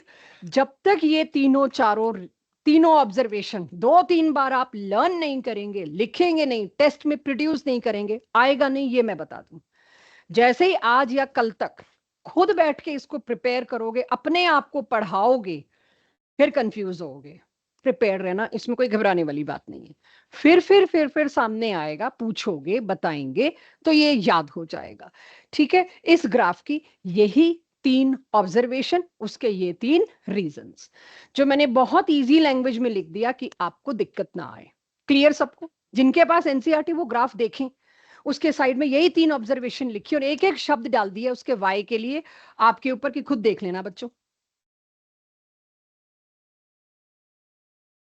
यहां पे जो भी है मैं आपसे एक्सपेक्ट करूंगी, पिछला भूलो और जरा ये देखो क्या है। जहां ये ग्राफ दिया है अनन्या, इसी के सामने एक टेबल दिया होगा, देखना। अब ये उस टेबल से, कि जब मैं M3+ से 2+ की वैल्यू देखती हूँ, मेरे को स्कैंडियम की बहुत ही नेगेटिव मिल गई, very low value. Y?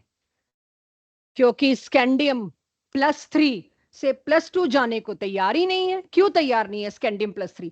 The moment I right it's configuration, I got the flavour कि इसकी कॉन्फ़िगरेशन क्या थी। अगर आप देखो 3p6, ये तो आर्गन बना बैठा था, क्यों ये अपने एक इलेक्ट्रॉन लेगा किसी से और यहां पर मेरे को 3d1 दिखाएगा? नो। सो स्कैंडियम +3, हाँ बिल्कुल। तो अगर अब आप देखें तो आपके पास ये चीज आपको समझ आ गई होगी, the moment you catch configuration you catch, आपको सारा मिल जाएगा इसके अंदर कि कहां छुपा है पूरा। हाँ जी, स्कैंडियम की बताना कॉन्फ़िगरेशन, स्कैंडियम की नॉर्मल बताओ, मैं वेट कर रही हूं। अच्छा, कोई तुमसे अब कॉन्फ़िगरेशन पूछेगा तो तुम 3s से शुरू होगे वाइवा में, तो वहीं तुम्हारे नंबर अगला काट लेगा कि 2 साल यही किया और यही लगाया हमने, तुम हमको तो 1s से करो। छोड़ो, करना है सामने वाले को तो अच्छे से इरिटेट करेंगे, ऐसे कैसे? 3s से शुरू करते हैं, हमेशा आपसे general outer electronic configuration expect की जाती है। शुरू करो, एनर्जी मत सोचो, पहले जो मैंने नीचे कॉन्फ़िगरेशन लिखी है ठीक लिखी है कि नहीं वो बताओ। कैंडियम 2+ का क्या मतलब है? ये दो उड़ा दिए, मैंने 3d1 लिखा। 3+ का क्या मतलब है? मैंने ये भी उड़ा दिया। अब इससे पहले मेरे को कुछ लिखना था, मैं क्या लिखती? 3p6, 2-3 के और एक्सप्रेशन टेढ़े हुए। मैं कहा अपने आप सोचेंगे, इस लायक तो बना के आए हैं। सो अगर मैंने यहाँ 3p6 लिखा है तो क्या सोच के लिखा है? अब क्लियर है। और आपको इशू आएगा, यही काम आप नोट्स बनाते वक्त खुद के लिए सोचोगे, नहीं तो स्पून फीडिंग और वो कभी कामयाब नहीं है। तो आपको यहां ये दिख गया, scandium 3+ is noble gas configuration. क्या दिक्कत है? नोबल गैस कॉन्फ़िगरेशन p6 ही तो होती है।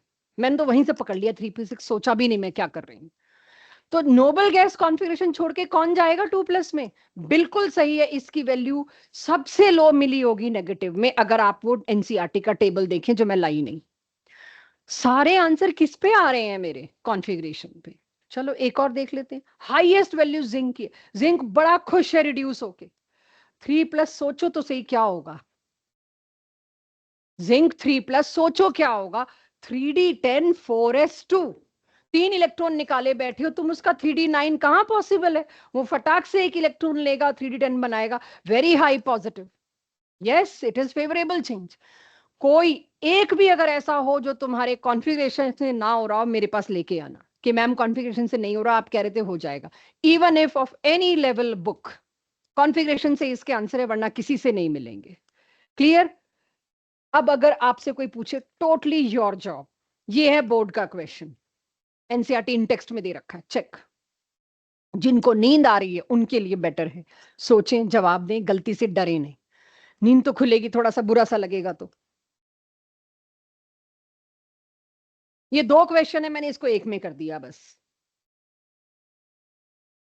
बच्चों यहां कोई नेगेटिव वगैरह नहीं लिखा हुआ, right? This is high value. High value का मतलब क्या है? बिल्कुल सही, पॉजिटिव में है वैल्यू। बच्चों जब भी आप एनसीईआरटी देखेंगे, इस टेबल में ई नॉट वैल्यूज दे रखी हैं, वहां आपको पता चलेगा ये चेंज इज, वैसे ही बता दो, ये चेंज फेवरेबल है कि नॉट फेवरेबल है। ये आपके पास है answers, I was not worried about answers, I am worried about आपसे जब पूछा जाएगा ना, नीचे ये सजा के नहीं दिया जाएगा। अभी तो सजा के दिया, फटम पकड़ लेते हैं आंसर को, लेकिन उस वक्त आपको सोचना है अगर कोई वैल्यू लेस नेगेटिव है मतलब चेंज मोर फेवरेबल है as compare to more negative. इसी तरह से इसके बारे में कि इसकी वैल्यू काफी नेगेटिव चली गई, लो, क्यों नहीं जाएगा ये 3d5 से 3d6? Very obvious.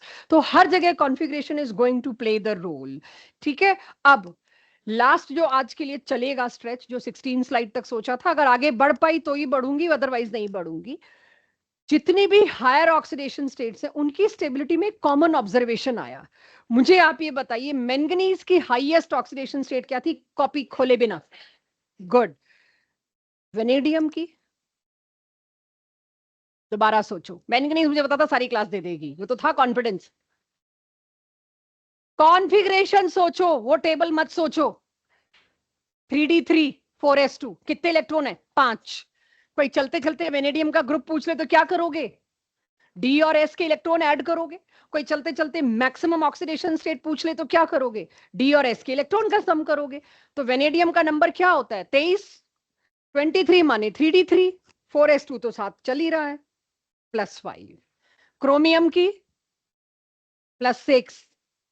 तो ये 3 मैं आपसे इसीलिए पूछ रही हूँ कि मेरा टॉपिक इस पे काफी हद तक डिपेंड करेगा और आपकी याददाश्त थोड़ी बढ़ जाएगी। चाहे मैंगनीज की, अब मैंने यहां पर हाईएस्ट नहीं लिखा है, हायर लिखा है। हाईएस्ट तो पूछ लिया, हायर ऑक्सीडेशन स्टेट +3 से ऊपर जितनी भी है ना वो हायर मानी जाती है। +2 +3 तो नॉर्मल भी मिल रही थी, एल्यूमिनियम तक मिल रही थी मेरे को। हायर ऑक्सीडेशन स्टेट जैसे +4, +5, +6, इस तरह की, I am not committing +6 but at least कुछ हायर ऑक्सीडेशन स्टेट्स में आपको कमिट करके बता रही हूं, वो सिर्फ फ्लोरीन स्टेबलाइज कर सकता है out of all halogens. Why? बहुत करा लिया पी ब्लॉक में गाना गा गा के। ये मैं फिर भी मैंगनीज की आपको कॉन्फ़िगरेशन दे देती हूं, 3d 5 4s 2। Higher oxidation states का मतलब है ज्यादा इलेक्ट्रॉन का पार्टिसिपेशन। ज्यादा इलेक्ट्रॉन्स को पार्टिसिपेट कराने के लिए आप लोग जो एक्साइटेड वाली बात बोलोगे फंसोगे उसमें। तुमने पढ़ा हुआ है ना, हम तो पहली बार पढ़ रहे हैं। तो अगर तुम एक्साइटेड स्टेट में गए तो फंसोगे। क्यों? क्योंकि मैंगनीज में तो पहले ही अनपेयर्ड है 5, तुम्हें थोड़ी इसको एक्साइट करना पड़ रहा है।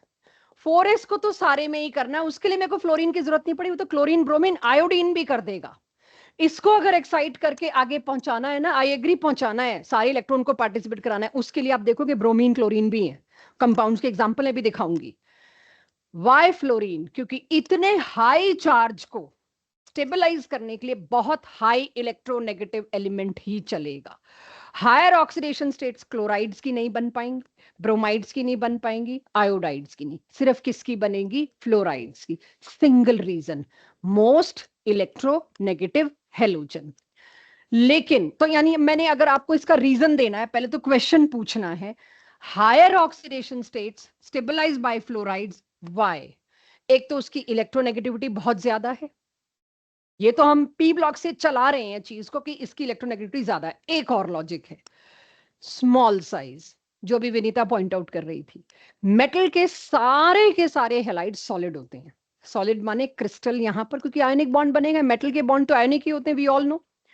तो लैटिस बनेगा, लैटिस उसका बहुत अच्छा बनेगा, lattice enthalpy released will be very high, तो स्टेबल हो गया। हाई एनर्जी रिलीज होगी तो स्टेबल। क्यों लैटिस अच्छा बनेगा? Fluorine one of the smallest atom है। इतना छोटा एटम पैकिंग इतनी अच्छी करेगा, वॉइड्स में ही घुस जाएगा, खाली स्पेस में ही सेट हो जाएगा।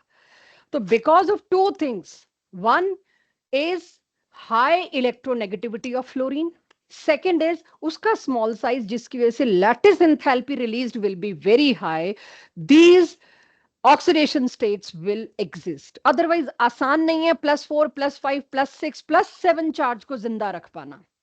उस कैटायन के लिए एनायन सामने कितना कितना नेगेटिव लगा होगा, कितना कितना स्टेबल करना पड़ा होगा, वो शर्त सिर्फ फ्लोरीन पूरा कर पाया। आज आप लोग बस, सबके पास एनसीईआरटी नहीं है, वरना एक टेबल बहुत इंटरेस्टिंग है जो दिखाना है तो अगली क्लास में दिखाऊंगी। Oxidation state stabilized by halides का कितना अच्छा टेबल है, और वो टेबल मेरा जेई नीट में पकड़ा जाएगा। तो उसको मैं अब आपको पहले खैर वहां पहुंचाऊंगी, जब आई होप अगली क्लास में आप लेके आएंगे। तो can I say fluorides stabilizes higher oxidation state. What about highest? मैंने हेजिटेट किया मैंगनीज +7 लिखने में, क्रोमियम +6 लिखने में, और वेनेडियम की भी मैंने क्या लिखी है? +5 लिखी है। लेकिन खैर टेबल होगा तब की तब बात करेंगे। मैंगनीज में क्यों नहीं लिख रही? क्रोमियम में मैंने हाईएस्ट क्यों नहीं लिखी? उठाना मत अब इस बोतल को, ठीक है? सो मैंगनीज, क्रोमियम, इन सब की हाईएस्ट नहीं लिखी मैंने। क्या लिखा है यहां पर पूरे में? हायर। हायर मींस +3 से ऊपर। What about highest then? It is stabilized by oxygen, not by fluorine. Why? 3 reasons. यानी मेरे को यहां ये समझना है, ऐसा क्या था ऑक्सीजन के पास जो फ्लोरीन के पास नहीं था? पहली चीज, एक तो ये भी इलेक्ट्रोनेगेटिव है, वी कैन नॉट डिनाई, ठीक है, उतना नहीं है बट ये भी इलेक्ट्रोनेगेटिव है। दूसरी चीज, इसका भी साइज ठीक ठाक स्मॉल है, तो लैटिस एंथैल्पी इसमें भी वेरी हाई रिलीज होगी, तो वो तो उसमें भी था, ज्यादा ही था। फ्लोरीन इन दोनों प्रॉपर्टी में डोमिनेट करता है। लेकिन तीसरी एक चीज जो फ्लोरीन मार खा गया, जिसकी वजह से मल्टीपल बॉन्ड, जो काम एक फ्लोरीन एक ऑक्सीजन कर रहा है, दो बॉन्ड बनाना, उसके लिए दो फ्लोरीन लगे। एक ऑक्सीजन दो बॉन्ड बना पा रहा है, लेकिन उस बॉन्ड बनाने को बीट करने के लिए फ्लोरीन को दो बॉन्ड बनाने पड़े। अब आप देखेंगे, और देख चुके हैं वैसे तो, बट इस नजरिए से नहीं, ये बॉन्ड फ्लोरीन नहीं बना सकता। एक साथ दो मैंगनीज को इसने लपेट लिया, फ्लोरीन नहीं कर सकता। ये वाली बात इतनी डोमिनेट कर गई कि उसने फ्लोरीन को सुपरसीड कर दिया, खुद ऊपर आ गया। Highest oxidations are stabilized by oxygen, higher oxidation states are stabilized of course by oxygen as well as fluorine। Boards में पूछा गया बहुत पॉपुलर क्वेश्चन है ये, 2 मार्क्स में। 1 मार्क में आता है तो किसी एक का पूछ लेते हैं, 2 मार्क में आता है तो दोनों का कंपैरिजन पूछ लेते हैं। तो अब एक बार देखिएगा, ऑक्सीजन के पास ऐसी क्या चीज थी जो फ्लोरीन के पास नहीं थी? Tendency to form multiple bonds. बाकी सब चीज में फ्लोरीन ऊपर था, लेकिन जहां ट्रू बॉन्ड जिसके पास ज्यादा है, एनर्जी रिलीज तो वहां ज्यादा होगी, स्टेबलाइजेशन वहां ज्यादा होगा। क्लियर है इतना? यहां किसी को कोई डाउट? हाँ जी। नहीं नहीं, ब्रिज बॉन्ड तो मैं नहीं कह सकती, जैसे परऑक्साइड भी बन रहे हैं, वो तो मैंने शेप थोड़ी ऐसी दे दी। It is not actually bridge. Bridge bond तब होता जब कोई कोऑर्डिनेट बना हुआ होता, या जब ये तो बेंड है, फिर तो मैं इसको इसको भी ब्रिज कह दूं। नो, ब्रिज बॉन्ड या तो कोऑर्डिनेट होता, या वो जो बनाना बॉन्ड टाइप है कि इलेक्ट्रॉन कम ज्यादा होते एक्सपेक्टेड से, फिर तो ये सारे ब्रिज थे। आपको ब्रिज जैसा दिख रहा है, that is different. Bridge bond तब है जब 3 इलेक्ट्रॉन का इन्वॉल्वमेंट हो गया, 3 सेंटर लेकिन 2 ही इलेक्ट्रॉन। ब्रिज बॉन्ड वो थे जो डाइमराइज करने में यूज हो रहे थे। This is not bridge. किसके मुकाबले? फ्लोरीन का तो, फ्लोरीन तो एक ही एटम को सेट कर पा रहा है एक बारी में। वहां दो बॉन्ड बन रहे हैं, वहां एक बन रहा है। जो काम दो फ्लोरीन कर रहे हैं वो एक ही ऑक्सीजन कर पा रहा है। स्पेस भी कम लिया ना उसने, लेटिस भी स्ट्रांग बना उसका। मैंने ना बॉन्ड अभी बनता हुआ दिखाया नहीं है, मैंने तो सिर्फ ये बताया ऑक्सीजन दो बॉन्ड बना सकता है। अगली क्लास में बनाएंगे बॉन्ड्स, ऑक्सीजन आयन K2Cr2O7 बनाएंगे। चलो अभी बनवाओ लोइस डॉट स्ट्रक्चर सारी क्लास, अभी बना लेते हैं, इसमें क्या है। कहते हैं ना, हाथ कंगन को आरसी क्या, पढ़े लिखे को फारसी क्या। जब सारा पढ़ लिख चुके हो तो अब कौन रोक रहा है हमको? तुम्हें समझ तो आया नहीं होगा जो मैंने बोला है, लेकिन फिर भी चलो बनाओ लोइस डॉट स्ट्रक्चर इसका। करो कोशिश, 2 क्रोमियम और 7 ऑक्सीजन, कैसे क्या करोगे?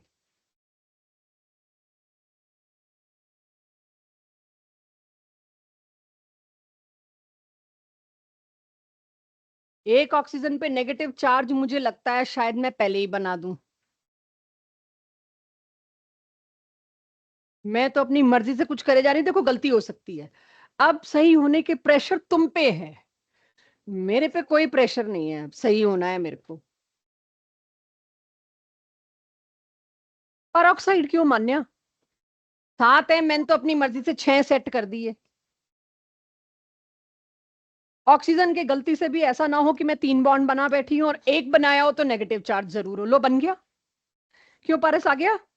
अगली क्लास यही है, ऑक्साइन आयंस। मैं चाह नहीं रही थी अगली क्लास की तरफ जाऊं, बट मेरे को तो टाइम यूटिलाइज करना है तो मैं चली गई। तो अभी बनाना मत, अगली क्लास में इसका पूरा प्रेपरेशन पढ़ेंगे, कौन से ओर से कैसे बनता है, कहाँ से किस रंग का लेके आते हैं, इसका रंग ऐसा क्यों है, ये सब आएगा नेक्स्ट क्लास। ऑक्साइड्स की स्टेबिलिटी हो गई बच्चों, ऑक्साइड्स फ्लोराइड्स की, वेदर हायर ऑक्सीडेशन स्टेट्स की। वहां कोई और कंफ्यूजन किसी को? मत करो कंफ्यूजन मैम, बस खत्म करके भेजो।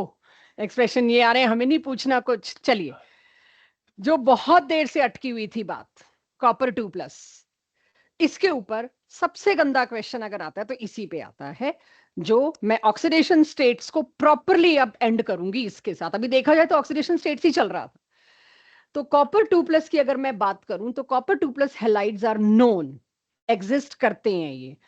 आप देखेंगे जब टेबल घर जाके एनसीईआरटी में, तो कॉपर +2 दिखाने के लिए F2 भी लगता है। ये हायर ऑक्सीडेशन स्टेट्स में तो वैसे भी नहीं आता, बट F2 कर सकता है, Cl2 कर सकता है, Br2 कर सकता है, यानी CuBr2 भी नोन है। और आप लोगों ने सेंडमेयर और गाटरमैन में देखे भी हैं ये, राइट, ये वाले केसेस देखे भी हैं। CuI2 एग्जिस्ट नहीं करता, बाकी सारे एग्जिस्ट करते हैं। आपकी एनसीईआरटी में लाइन दे रखी है, उसका रीजन भी दिया हुआ है। वाई कॉपर +2 के लिए iodine is not good to go, check. अगर मैं CuI2 मानूं कि एग्जिस्ट करता है, since it is ionic, metal तो आयोनिक बनाते हैं, कोवेलेंट नहीं बनाते, तो इसके कैटायन एनायन देखना जरा ये होंगे। मैंने बैलेंस किया 2 और 4, उसको आप इग्नोर भी कर सकते हो 2 मिनट को। Cu2+ और I-, जब ये दो एक साथ जुड़े हैं और हम एक्सपेक्ट कर रहे हैं कि ये दोनों आयोनिक बॉन्ड बनाएं और एग्जिस्ट करें, बट कर क्यों नहीं रहे? क्योंकि I- tend to go in zero oxidation state in comparison to copper। मुझे बताइए कॉपर +2 से +1 में जाने में क्यों इंटरेस्टेड है? कॉपर +2 अगर आप देते हो, उसको उसी में रोक के रखना, इतनी एनर्जी रिलीज होनी चाहिए बॉन्ड बनने से कि भाई तू रुका रहे +2 में, कि हम इधर एनर्जी तेरे को दे रहे हैं, तू रुका रहे। एनायन ऐसा है खुद, जो खुद इसमें स्टेट में रुकने को तैयार नहीं है। इसको देखते ही कॉपर 2+ 3d9 पहली कोशिश क्या करेगा? I want to go in my stable state, चली कॉपर की 3d10 में गया। उसकी वजह से I- को किस में जाना पड़ा? जीरो ऑक्सीडेशन स्टेट में। यानी कि यहां पर पहली बार मैं देख रही हूं मेटल क्या हुआ है, ऑक्सीडाइज की रिड्यूस, रिड्यूस, लोग ऑक्सीडाइज भी बोल रहे हैं, इलेक्ट्रॉन एक्सेप्ट किया है। मेटल क्या हुआ है? रिड्यूस। तो इसी की तो अकेले की पॉजिटिव में थी E0 वैल्यू। उस टेबल में देखो तो यही अकेला पॉजिटिव में था, क्योंकि ये रिड्यूस होना चाहता है।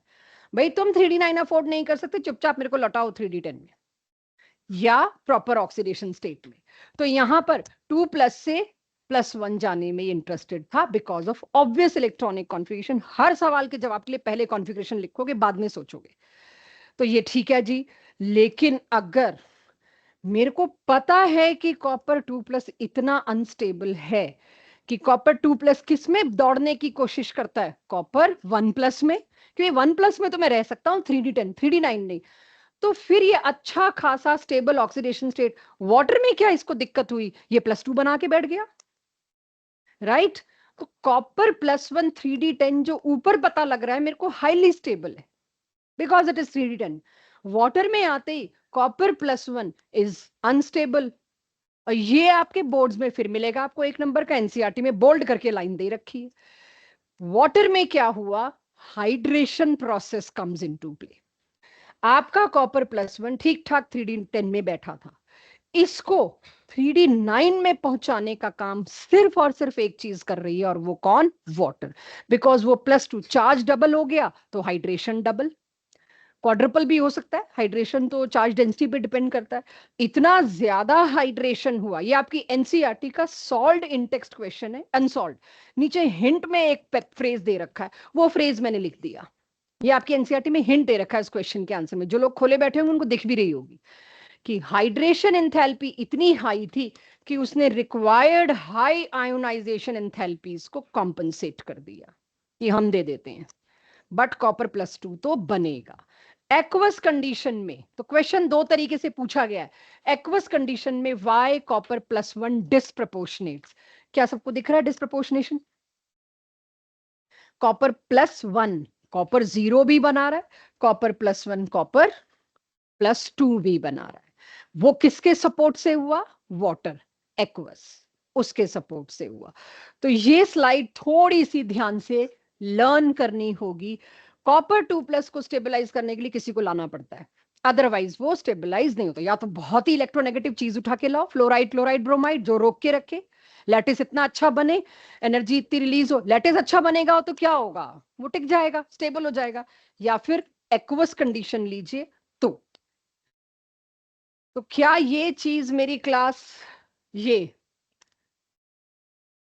क्योंकि इस पे तो क्वेश्चन आता ही आता है, ये डन है सबके लिए, पढ़ लो। रिवीजन है और कुछ नहीं है जो मैंने आज पढ़ाया अभी. Why oxygen stabilize highest oxidation states even more than fluorine. Clear है? 3 रीजन से. इलेक्ट्रोनेगेटिव, दूसरा रीजन क्या बोला था? लैटिस, और तीसरा रीजन जो बहुत बड़ी चीज थी, मल्टीपल बॉन्ड. तो ये रिपीट था.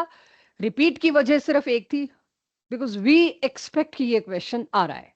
हर बार 3-4 चैप्टर के ही क्वेश्चन है जो प्रिडिक्टेबल है. यहां से पढ़ा हुआ पार्ट नहीं, कल नहीं, सॉरी, यहां से कल नहीं, पढ़ा हुआ पार्ट है. देखिएगा कोऑर्डिनेशन कंपाउंड में आप पढ़ चुके हैं, ये पढ़ लो एक बार. कुछ है ऐसा जो ध्यान देने वाला है सिर्फ, कि जैसा हम कोऑर्डिनेशन कंपाउंड में पढ़ चुके हैं, जितने अनपेड इलेक्ट्रॉन उतना मैग्नेटिक मोमेंट. पूरी डीपीपी और टेस्ट में देखूं तो बहुत क्वेश्चन थे इसके ऊपर. इस डीपीपी में ज्यादा नहीं डाले मैंने मैग्नेटिक मोमेंट को ज्यादा कवर कोऑर्डिनेशन कंपाउंड में कर लिया है. तो एक चीज ध्यान देने वाली है, अनपेयर्ड इलेक्ट्रॉन जो होता है बच्चों, उसके 2 मूवमेंट होते हैं. होते पेयर्ड के भी हैं, बट ध्यान दीजिएगा अनपेयर्ड के. एक मूवमेंट तो ये ऑर्बिटल में घूम रहा है, एक मूवमेंट ये. अगर पेयर्ड होता है तो ये और ये एक दूसरे को कैंसिल कर देते हैं, स्पिन. अनपेयर्ड है तो स्पिन भी है और ऑर्बिटल भी है. दोनों की वजह से मैग्नेटिक मोमेंट होता है, but orbital magnetic moment is too weak and it is quenched by spin magnetic moment. Spin magnetic moment का दबदबा होता है, और वो किससे निकलता है? आपके सामने ये रहा फॉर्मूला. और शायद ये फॉर्मूला भी हमने कोऑर्डिनेशन में खूब इस्तेमाल किया है. आपने बोर मैग्नेटॉन में निकाल के दिया भी है मुझको. Fe3+ में 5 अनपेड इलेक्ट्रॉन है, तो उसका म्यू कितना होगा? इस पे क्वेश्चन मैंने तब भी पूछा, हाइब्रिडाइजेशन बेस्ड. sp3 के dsp2, इस पे काफी कवर किया हुआ है, दोबारा नहीं. कलर्ड आयंस, ये क्या था? डीडी ट्रांजिशन याद है? सीएफटी में स्प्लिटिंग होती थी. कलर यही वाले ट्रांजिशन एलिमेंट्स के कॉम्प्लेक्सेस क्यों दिखाते हैं? क्योंकि सिर्फ इन्हीं में कोऑर्डिनेट बॉन्ड बनता है लिगेंड से. उसकी फील्ड के इन्फ्लुएंस में ऑक्टाहेड्रल या टेट्राहेड्रल स्प्लिटिंग होती है.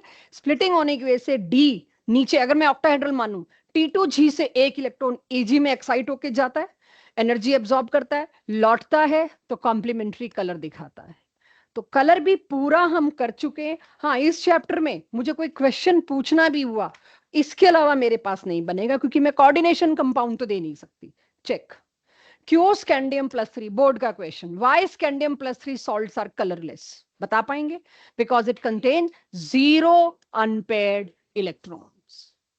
इसी तरह से इन सब के बारे में भी अगर आपसे पूछा जाए, तो आपको कलर का इतना पता होना चाहिए. जी, हाईएस्ट ऑक्सीडेशन स्टेट बताना Mn+6, कलर्ड और कलरलेस. भी मेरे पास है 8 minute. Coloured highest oxidation state है. सारे इलेक्ट्रॉन मैंने, sorry sorry sorry, my bad. लो लो भाई, चलो कम से कम ये तो अच्छी चीज है ना, कि मेरे से कुछ भी फंबल हो रहा है पकड़ तो पा रहे हो. गुड. आ गया इसका मतलब. कलरलेस की coloured. Colourless. KMnO4 pink colour का नलायको, बेयर टेस्ट. KMnO4 मैंने आपको हर बार बताया, ये स्विमिंग पूल के बाहर रखा जाता है, लाल दवाई के नाम से फेमस है, और सब बताया. Pink colour decolourises. कितने मजे से तुम लोगों को उल्लू बनाना पॉसिबल, और बड़े खुल के बन भी लेते. ध्यान तो घड़ी पे होता है ना, थोड़ा सोच लो. जब इस टॉपिक के अंदर हो, तुम लोग सही कह रहे हो, कलरलेस होगा, कोई अनपेड इलेक्ट्रॉन छोड़ा नहीं है आपने. यहाँ आप कह रहे हो colour is due to unpaired electron, d d transition. इसका तो ऐसा गहरा रंग है कि आप लग जाए तो छूटे ना. Same is for this, right? तो जब मेरे से K2Cr2O7 का स्ट्रक्चर पूछा था, मैंने बनाया, तो मैंने यही कहा था अगली क्लास यही है कि इसका रंग क्या होता है और क्यों होता है. लॉजिकली इसका कलर नहीं होना चाहिए, बट इसका कलर है, और काफी फास्ट कलर है. तो ये अगली क्लास है कि ऑक्सीजन में इनमें कलर कहां से आ गया. तुम अभी तो बता के चल रहे हो हमको कि ये कलरलेस होगा क्योंकि एक भी अनपेयर्ड नहीं है. तो खैर वो चीज आएगी अगली क्लास में. तो ये पॉइंट नंबर 2, 3 जो भी मैं कहूं, 1, 2 वटेवर, मैग्नेटिक मोमेंट रिपीट है मेरे लिए, कलर दिखाना मेरे लिए रिपीट है. फॉर्मेशन ऑफ कॉम्प्लेक्सेस, कॉम्प्लेक्सेस सिर्फ यही वाले मेटल्स क्यों बनाते हैं? पूरा चैप्टर पढ़ के आ गए कॉम्प्लेक्सेस पे। आपने एक भी कॉम्प्लेक्स अपने सिलेबस में एल्यूमिनियम का नहीं देखा होगा, एक भी कॉम्प्लेक्स सोडियम मैग्नीशियम का नहीं देखा। जनरल बात करूं तो कोई इक्का दुक्का से हम कभी बात नहीं लेके आते।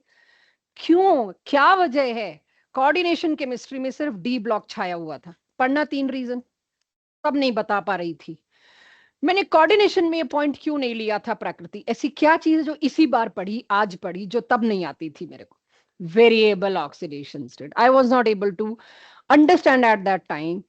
अगर मैं आपकी जगह हूं तो मुझे नहीं समझ आता what do you mean by variable oxidation state. उसके लिए पहले मेरे को पी ब्लॉक पढ़ना था, ऑक्सीडेशन स्टेट्स का सिस्टम समझना था।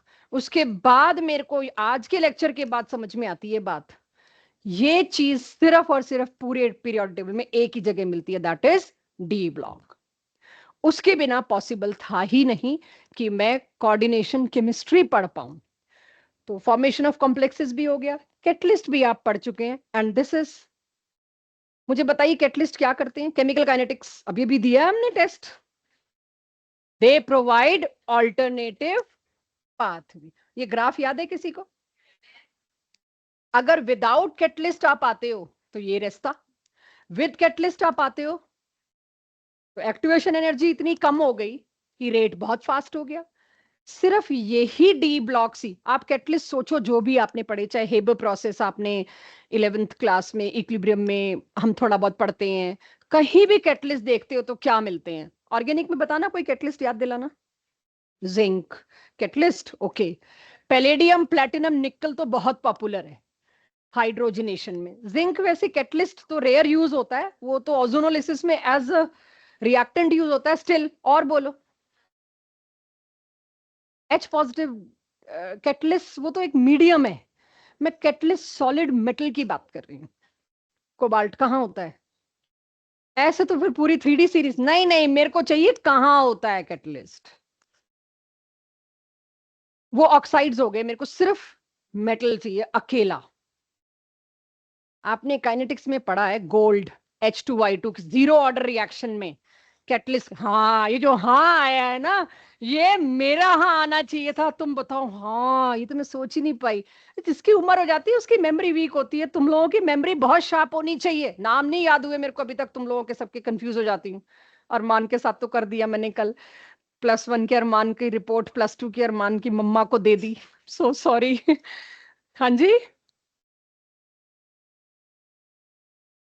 +1 वाला जो है वो सिर्फ, मैं सोचती थी मेरे में बहुत पेशेंस है, नहीं, वो सिर्फ मेरी पेशेंस बढ़ाने के लिए ऊपर वाले ने मेरे पास भेजा है कि झेल इसको। तो मैं झेल रही हूँ उसको। मैंने झिलवा दिया इसकी मम्मी को कल। जिसके लिए मेरे को माफिया मांगनी पड़ी। भाई किसी के यहाँ ऐसा हो तो प्लीज कंफर्म कर लेना, मैंने ऐसा नहीं किया है। अगर आपको लगता है तो मेरे को दोबारा पूछ लेना आपने किसके बारे में रिपोर्ट दे डाली है। ठीक है, चलिए।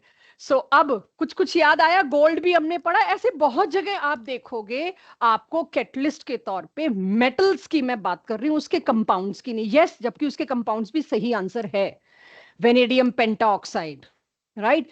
ये सारे कैटलिस्ट हैं। जितने भी कैटलिस्ट हैं उनमें आयरन, अभी क्योंकि हेबर प्रोसेस आपको याद नहीं, मैं आपको प्रेशर नहीं डाल रही, मैंगनीज, दिस, ये तो खैर आपको पता है।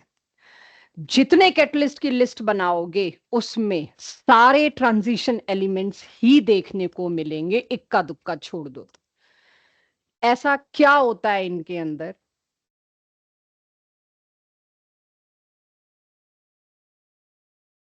नहीं, मैं दूसरी साइड से लेके जाऊंगी। Your guess is right. It provide alternative pathway. Alternative pathway का मतलब मैकेनिज्म बदल देता है।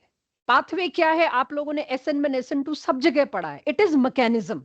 पाथवे का मतलब, अब आप पूरे पढ़े लिखे हो, ये ऑल्टरनेटिव मैकेनिज्म दे देता है, ऑल्टरनेटिव पाथवे। इसका क्या मतलब है? By this example I will close the class. ये मेरे को एक बहुत डिमांडिंग प्रोसेस है, king of chemical, sulphuric acid बनाने के लिए।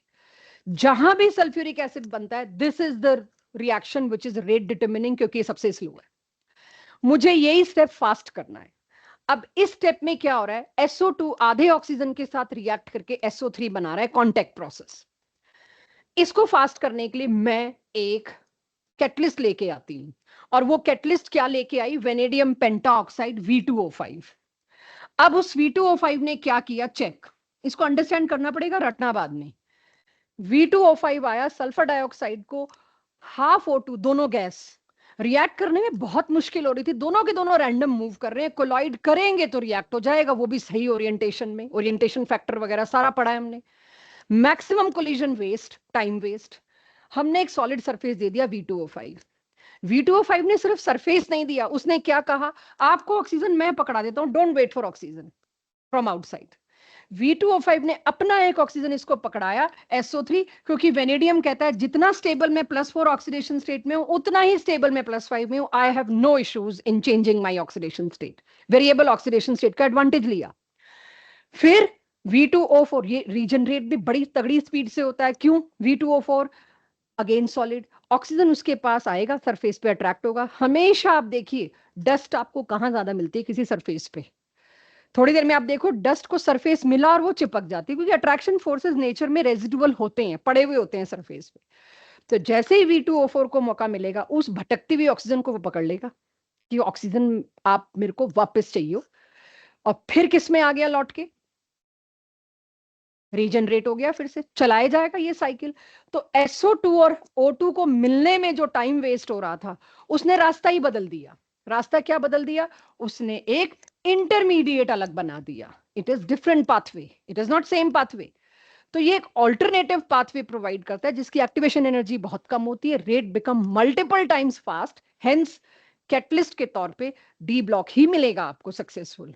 आप एल्यूमिनियम लगाओ कैटलिस्ट, +3 का +3 खड़ा हो जाएगा, वो मैं क्या करूं, मैं ना +1 में जा सकता हूं ना +4 में।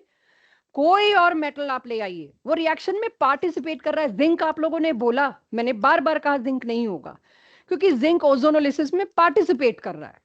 वो कैटलिस्ट वो है जो वापस लौट के आपके पास आ जाए, जिंक लौट के नहीं आ रहा। एरो के ऊपर लिखने का मतलब ये नहीं है कि वो कैटलिस्ट है, वो रिएजेंट है, कंज्यूम हो गया। ठीक है।